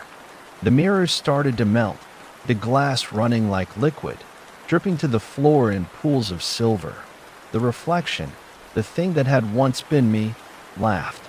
The sound was horrible, like nails scraping across stone, like something that had never known what it was to be alive, something born from darkness itself. It was all around me now, not just in the mirrors, but in the very air I breathed, in the space between my thoughts. And then, something cracked. It wasn't the mirrors this time, but something inside me. A moment of clarity, a flash of awareness that I didn't have to be this way. For the first time since all of this started, I saw it. The reflection wasn't the end. It was a choice I had been too afraid to face. The darkness, the endless pull, the shadows, it was all part of the same thing. But I didn't have to succumb to it. I didn't have to become it. The reflection smirked, sensing the shift within me. "You think you can escape?" It sneered. "You think you can fight what you are?" I took a deep breath, feeling the strength surge up inside me. The pressure in my chest was unbearable, but now it felt like energy, like power, not fear. I stepped forward, my foot landing on the cold glass shards scattered across the floor, the sound of it sharp and jarring in the silence. For a moment, the reflection paused. The grin faltered, its face twisting in something like confusion. "What are you doing?" I didn't answer. I didn't need to. I raised my hand. Slowly, purposefully. The reflection's eyes narrowed, watching me, waiting for me to fall apart. But I didn't. I focused on the broken shards around me, the pieces of myself, scattered, cracked. I took the image in my mind, the true image of who I was, and I pushed back. The darkness tried to pull me under, tried to drag me into its cold, endless abyss. But I resisted. With every ounce of strength I could muster, I fought. The room shook. The mirrors shattered. The reflection screamed, its form warping and twisting in a frenzy, the glass cracking louder and louder until the very walls of the room splintered, the darkness that had consumed everything collapsing in on itself. And then, silence. I was alone. The mirrors were gone, their shards scattered, the room now just a barren, empty space. The air was still, and I could breathe again, really breathe, as if the weight that had crushed me for so long had finally lifted. I stood there, trembling, my hands shaking as I looked around the empty room, the remnants of the shattered glass at my feet. I should have felt relief. I should have felt victorious. But as I stood there, staring at the broken pieces of the world that had once been my prison, one thought echoed in my mind. Was it really over? I didn't know. But I was no longer the same. I wasn't the shadow, the reflection, or the thing in the dark. I was something different now. Something free. At least for now. The silence was unnerving, stretching out endlessly, like the calm before a storm that I knew was inevitable. I stood there, alone in the ruins, my body still trembling from the weight of the battle, my mind dizzy from the strange, overwhelming sense of release. But the relief was fragile, so fragile, like the glass shards scattered around me, glittering on the ground, each one a reflection of a world that no longer existed. I could still feel it. The echo of the reflection, the taste of it lingering on my tongue, like a haunting melody that refused to fade. It was gone, yes, but the pull, the lure of the dark, the temptation to fall back into that familiar, suffocating grip, remained. It was a part of me now, woven into the fabric of who I was, and no matter how far I tried to run from it, it would always be there, just beneath the surface, waiting for a moment of weakness. My heart raced. But there was no immediate danger. There was no reflection staring back at me, no twisted, grotesque version of myself lurking in the shadows. The air was cold but not oppressive, the room empty but not suffocating. But something didn't feel right. I moved slowly, cautiously, stepping over the glass shards, each piece catching the light in different ways, reflecting 1,000 different angles. 1,000 different possibilities. There were doors in the room now, doors I hadn't noticed before. They had always been there, waiting, but now they were tangible, real. I approached the nearest one, my hand trembling as I reached for the handle. It was cold, like the metal had been left out in the frost for years. I hesitated, a gnawing feeling crawling up my spine. What was beyond that door? Was it freedom? Or was it another layer of the same nightmare that I had just escaped? Could I trust myself to open it, to walk through it, without falling back into the darkness? I gripped the handle, the metal biting into my skin. It was as though the door itself was pulling me in, urging me to open it. The temptation was overwhelming, and for a brief moment, I wanted to turn away, to leave this place behind. But I knew I couldn't. Not now. Not when I had come so far. The door creaked as it opened, the sound too loud in the oppressive quiet. I stepped through, bracing myself for whatever was on the other side. The room was different, darker, somehow. The air was thick, heavy with an unnatural weight. I could barely make out the shapes in the distance, the shadows that seemed to move, stretch, and bend in ways that didn't belong in the real world. It was like stepping into a painting, something surreal, a nightmare come to life. At the far end of the room, there was a figure, a silhouette, tall and thin, standing in the darkness like it was waiting for me. The closer I got, the more it seemed to take shape, solidifying into something that was too familiar. It was me, but not me. It was the reflection, the one I thought I had left behind. It stood motionless, its form trembling with the same dark energy I had fought off earlier. Its eyes were black, like bottomless pits, and its grin was stretched, impossibly wide, a grotesque parody of a smile. It wasn't just my reflection anymore, it was the true self. The one that had been hiding in the shadows, the one that had always existed beneath the surface. "You can't escape," it whispered, its voice like sandpaper scraping against bone. "You never really left." I froze, my heart pounding in my chest. The room seemed to close in around me, the walls tightening, the shadows growing longer. It was the same as before, the same darkness, the same feeling of being trapped, suffocated, consumed.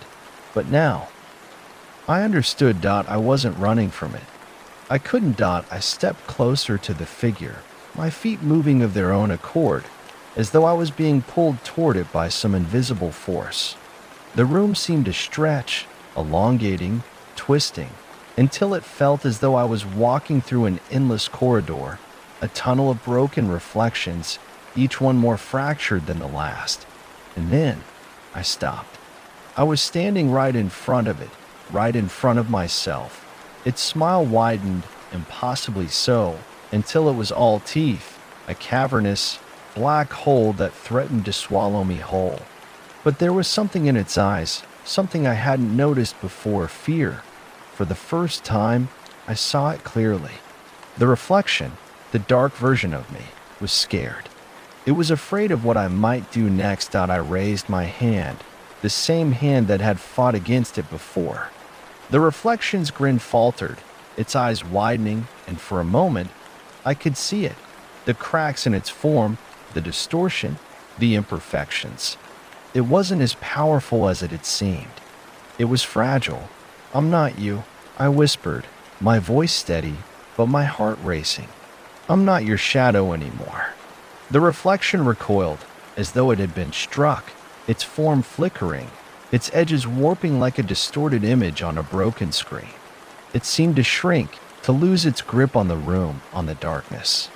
And with every passing second, the fear in its eyes grew. The room began to change again, the walls crumbling, the shadows retreating. The door behind me began to glow, light seeping through the cracks, soft and inviting, like the promise of something real, something true. For the first time in what felt like an eternity, I knew what I had to do. I turned away from the reflection, from the shadow, and walked toward the door. Each step felt heavier than the last, but with every movement, I felt lighter, freer. As I passed through the door, I didn't look back. I didn't need to. I had faced it. The darkness, the reflection, the thing that had consumed me for so long. And I had won. Last story 3. The sound of footsteps echoed through the empty hallway, the hollow thud of boots against the old wooden floorboards, the only sound in the otherwise silent house. It had been a long time since anyone had stepped foot in this place, decades, maybe longer. The house was ancient, its walls warped with age, its windows cracked and covered with thick layers of dust. The air was still, cold, and heavy, as though the house had been holding its breath for years. Lena had always been drawn to the house, even as a child. Her grandmother had told her stories about it, stories that sent shivers down her spine, tales of the strange happenings that had plagued the family living there before they vanished. She had always assumed they were just stories, ghost tales meant to entertain on a rainy night. But now, standing in the doorway, the air thick with the scent of mildew and neglect, something deep within her told her this place wasn't as innocent as she once thought. She pushed open the door, the hinges groaning in protest. The room beyond was dark, save for the slivers of moonlight peeking through the cracked shutters. It was a sitting room, though the furniture had long since rotted away, leaving only the barest remains of what had once been. A single chair sat in the center, still in surprisingly good condition, but that wasn't what caught her attention. It was the painting on the wall. A portrait of a woman, her face pale, her eyes hollow and dark, staring out from the canvas as though trapped inside. Her mouth was frozen in a strange half-smile, her posture unnervingly still. There was something off about the painting, something alive about it. Lena couldn't shake the feeling that the woman was watching her, waiting for something. Lena took a step forward, drawn to it as if by an invisible force. She reached out a hand, her fingers trembling slightly as she touched the frame. The moment her skin made contact with the cold wood, a low, guttural sound echoed from somewhere deep inside the house. It was distant at first, like the growl of a faraway animal, but it was unmistakably alive. And it was getting closer.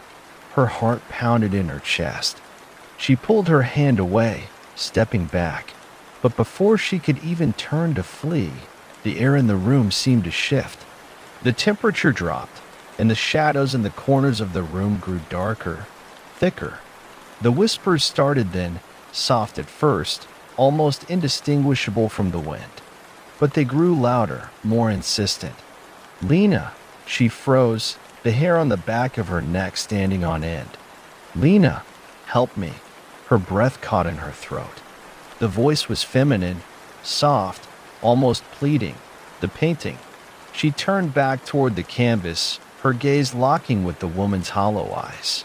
The smile that had once seemed strange now twisted into something sinister, and the woman in the painting moved, slightly at first, just a twitch of her fingers, the tiniest shift of her head.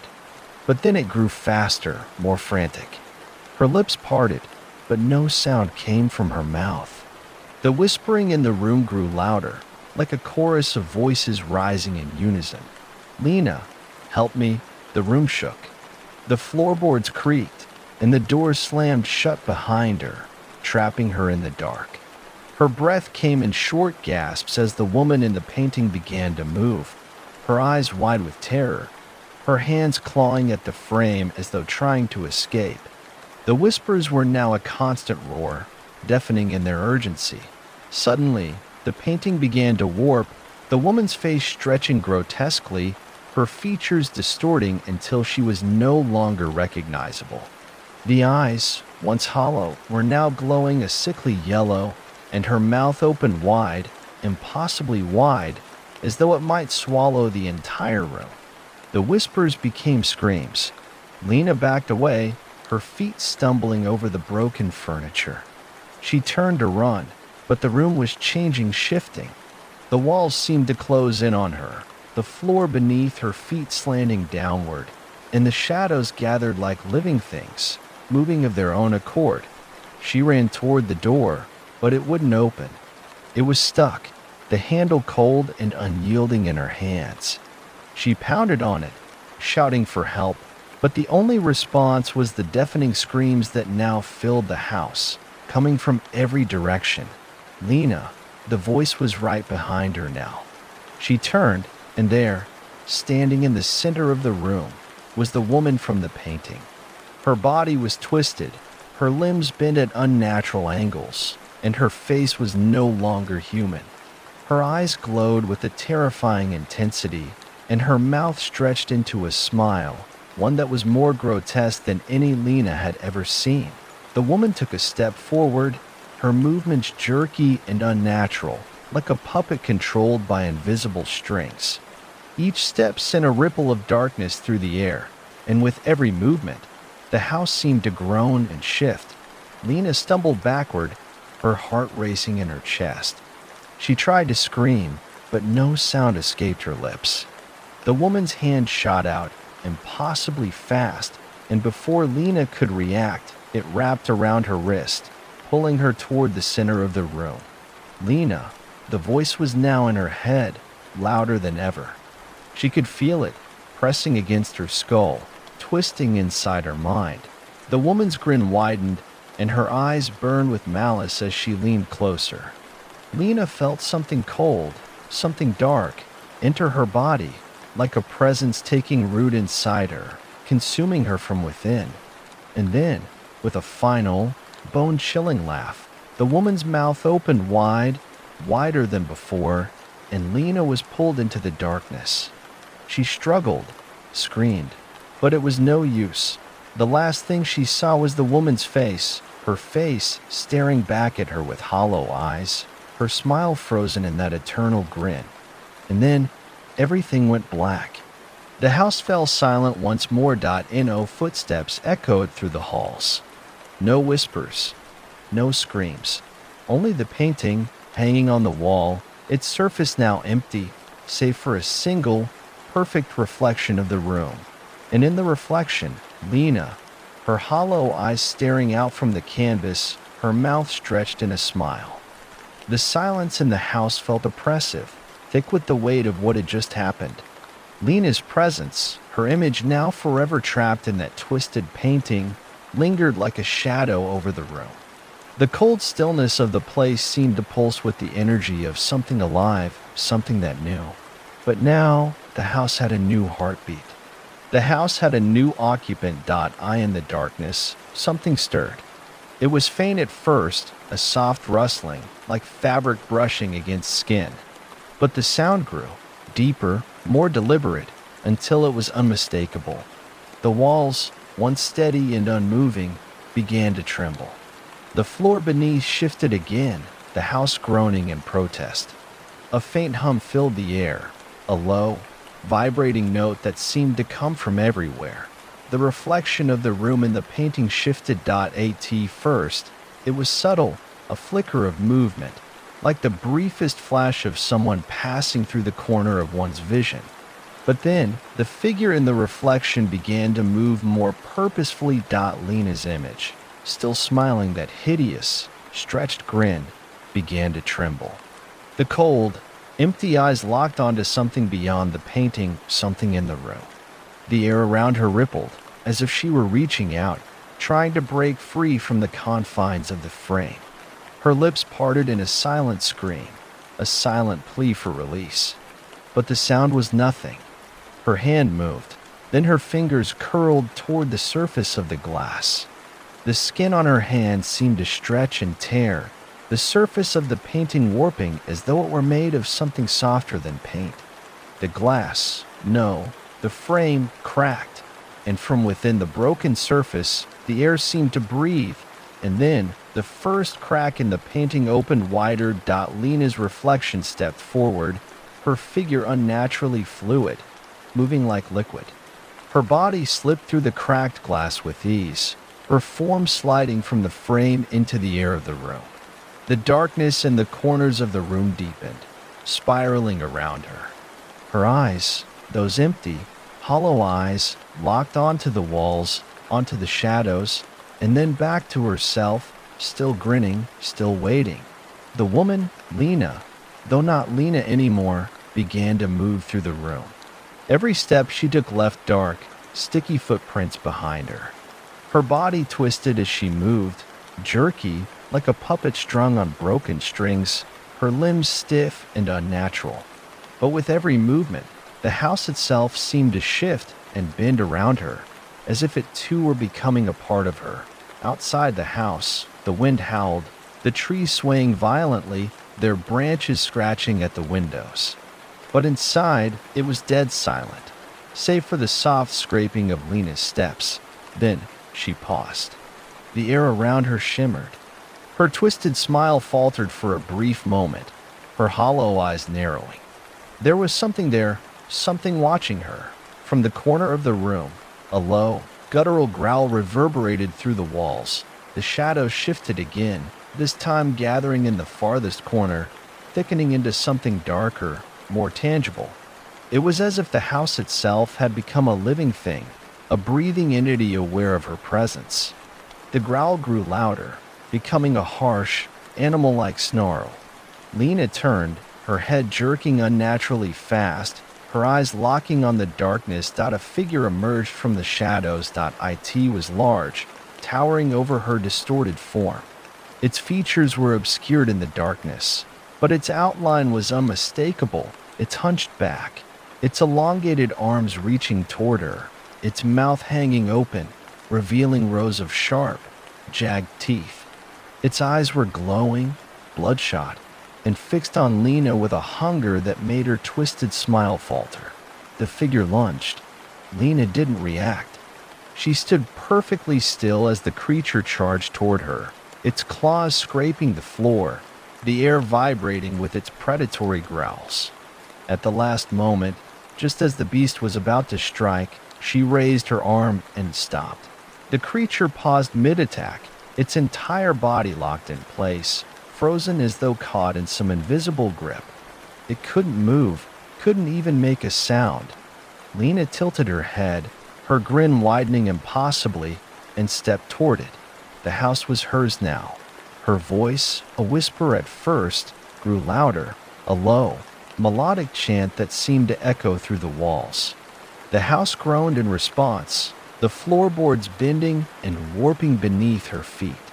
The shadows grew darker, pulling in toward her like a vortex, filling the room with a thick, suffocating presence. And then, the creature's body began to twist, contort. Its muscles stretched and warped, its limbs lengthening, becoming grotesque and unnatural. Its face stretched, its skin pulling tight as its mouth opened wider, wider than should have been possible, its jaw cracking, as though it was being torn apart from the inside. But it didn't scream. No, it didn't have a voice. Lena smiled. The creature's eyes popped, like balloons bursting with blood. Its body split open, from its chest to its stomach, and with a sickening snap, it collapsed into a pile of twisted, bloody flesh. Lena turned back to the corner of the room, to the painting on the wall. The woman's reflection was gone. There was no more image. Instead, there was only a hole, a dark, empty void, where the canvas used to be. And from that void, something else began to emerge. A figure, hunched and misshapen, began to crawl from the depths of the painting. Its arms stretched out, fingers elongating into claws, its face obscured in shadows, but the glow from its eyes pierced through, a sickening, unnatural light. The house trembled, as though it were alive, feeding off whatever dark energy the thing from the painting brought with it. The room began to bend and warp, the walls flickering between the real and the impossible. But Lena wasn't afraid. The creature was hers, as everything else in this house had become. It was only a matter of time before it joined the others, before it joined the reflection. And in the stillness of that moment, Lena's smile grew wider, because the house was never meant to keep people in. It was meant to keep them out. The creature, now fully emerged from the painting, stood taller than any human form should. Its limbs were unnaturally long, its fingers twisted into sharp, spindly claws that scraped against the floor like nails on a chalkboard. Its face, if you could call it a face, was a mishmash of broken features, a grotesque combination of bone and sinew, eyes glowing a ghastly yellow, and a mouth that stretched far beyond what was humanly possible, filled with jagged teeth that seemed to grow with each breath. Lena watched it with a detached curiosity, her body perfectly still, as if she were observing a pet. Her pet, her creation. Her grin never wavered. The creature moved toward her, its body swaying unnaturally. Each step an unnatural shift that bent the laws of nature. It reached out, its claws slicing through the air, but Lena didn't flinch. She stepped forward, her bare feet making no sound as they touched the warped wooden floor. Without warning, The air around them rippled, and the walls groaned as though in agony. The house seemed to respond to her every move, a living, breathing entity that shifted and twisted in the presence of her power. The paintings along the walls flickered, their figures distorting, their eyes following Lena's every move as if they too were alive. Every object in the room trembled, vibrating with energy that wasn't entirely natural. The creature stopped, its head tilting at an odd angle as it watched Lena approach. Its eyes narrowed, filled with hunger and confusion. It wasn't used to not being in control, but Lena knew something the creature did not. She was no longer Lena. She was something older, something more ancient, woven into the very fabric of this house. She reached out, her fingers brushing against the creature's shoulder, and the moment she touched it, the house shuddered. The creature's body twitched, its limbs spasming as though caught in a net of invisible strings. The walls began to crack, and the air turned thick, heavy with a sense of wrongness, as though reality itself was unraveling. The creature's body began to contort again, its face shifting, its skin splitting open with grotesque sounds that made the floor beneath them tremble. Lena stepped back, watching with a gleam in her eyes, her expression still that same sickening, twisted smile. The creature's scream was silent, but Lena felt it, heard it, in her bones, in the very marrow of her being. The house roared, the walls cracking, the floors breaking apart, the ceiling buckling under the weight of the creature's agony. With each twist, the house transformed. The walls stretched, the floors splintered and cracked, revealing glimpses of endless darkness beneath. The creature, once a mindless thing, now writhed in its pain, but it wasn't just pain, it was something else. It was being pulled apart, torn by the threads of some twisted force beyond comprehension. The lights in the house flickered wildly, casting long, stretching shadows across the walls. And then, something started to emerge from the cracks. Small at first, like cracks in glass or skin, but then larger, more visible, more tangible. Shadows, not just shadows, but figures. Tall, hunched forms, their faces obscured, their bodies contorted and unnaturally still. They crawled out of the cracks in the walls, from the floorboards, from the very fabric of the house itself. They were alive, in a way, at least. They moved as though they were part of the house, like they had always been here, lurking in its very bones. They stood behind Lena in the corners of the room, their eyes glowing a deep red. Silent, but present, watching. The creature, now near unrecognizable, was fully split apart. Its body lay in disjointed pieces, scattered across the room like broken glass, but still twitching, still alive. The shadows didn't approach. They didn't need to. They simply watched. Lena moved toward the shattered form of the creature, her steps slow and deliberate. She knelt down, brushing her hand against the shards of its broken body. Her touch seemed to revive it. The creature twitched again, its eyes flashing to life, the broken pieces of its limbs slowly knitting back together, reforming into something darker, more violent. And then the whispers returned. They began quietly, barely audible. Soft murmurs of promises. Lena, but they grew, louder, stronger. A chorus of voices, no longer whispers, but now full, guttural cries. The house spoke. Lena, free us. Lena, complete us. The room shifted again, the shadows at the edges of the room now vibrating, writhing in anticipation. The air itself thickened, the temperature dropping, as though the entire house was holding its breath, waiting for the moment of completion.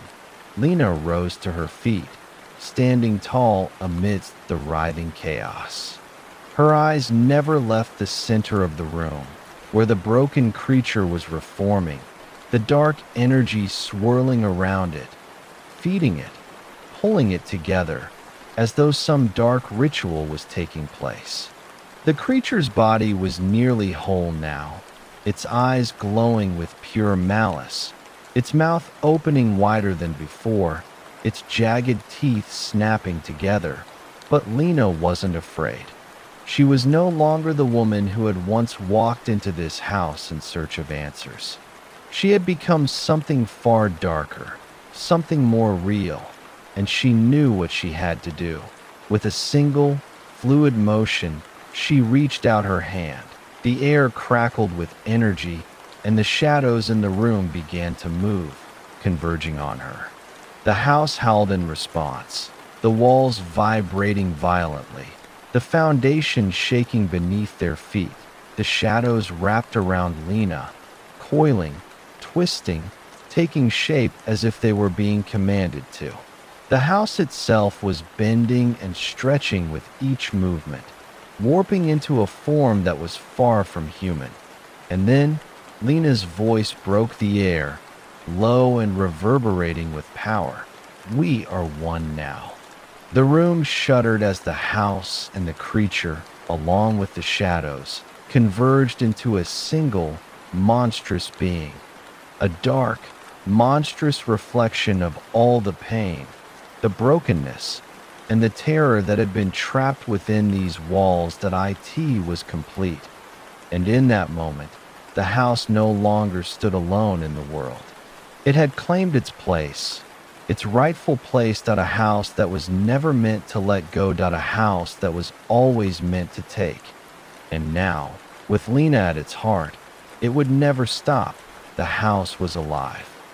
And so the house stood, its foundation solid and unyielding, its walls pulsing with a life of their own. The wind howled outside, but inside it was still, utterly still, save for the soft rustling of shadows and the low, distant murmurs that seemed to echo from every corner. No one would dare to approach now. No one would even remember that the house once stood empty. It had become part of something far larger than itself, an entity, a living, breathing nightmare. The creatures that had once been mere echoes in the dark were now its guardians, its children, molded by Lena's power, her essence forever intertwined with the house. The walls whispered to her, in her mind, in her soul, and she listened, her grin never fading. She had become part of the house, and the house had become part of her. They were one now, and nothing would ever separate them. As the days turned into weeks, and the weeks into years, the house would remain, a place of endless hunger and twisted longing. It would call out to the lost, the desperate, the curious. It would claim them, just as it had claimed Lena, just as it would claim anyone foolish enough to step inside. And in the darkest corners of the world, stories would be told about the house on the hill, about the woman who had vanished, and the horrors that lingered in the broken walls. But those who listened would never hear the truth, for those who dared to speak the house's name were never heard from again.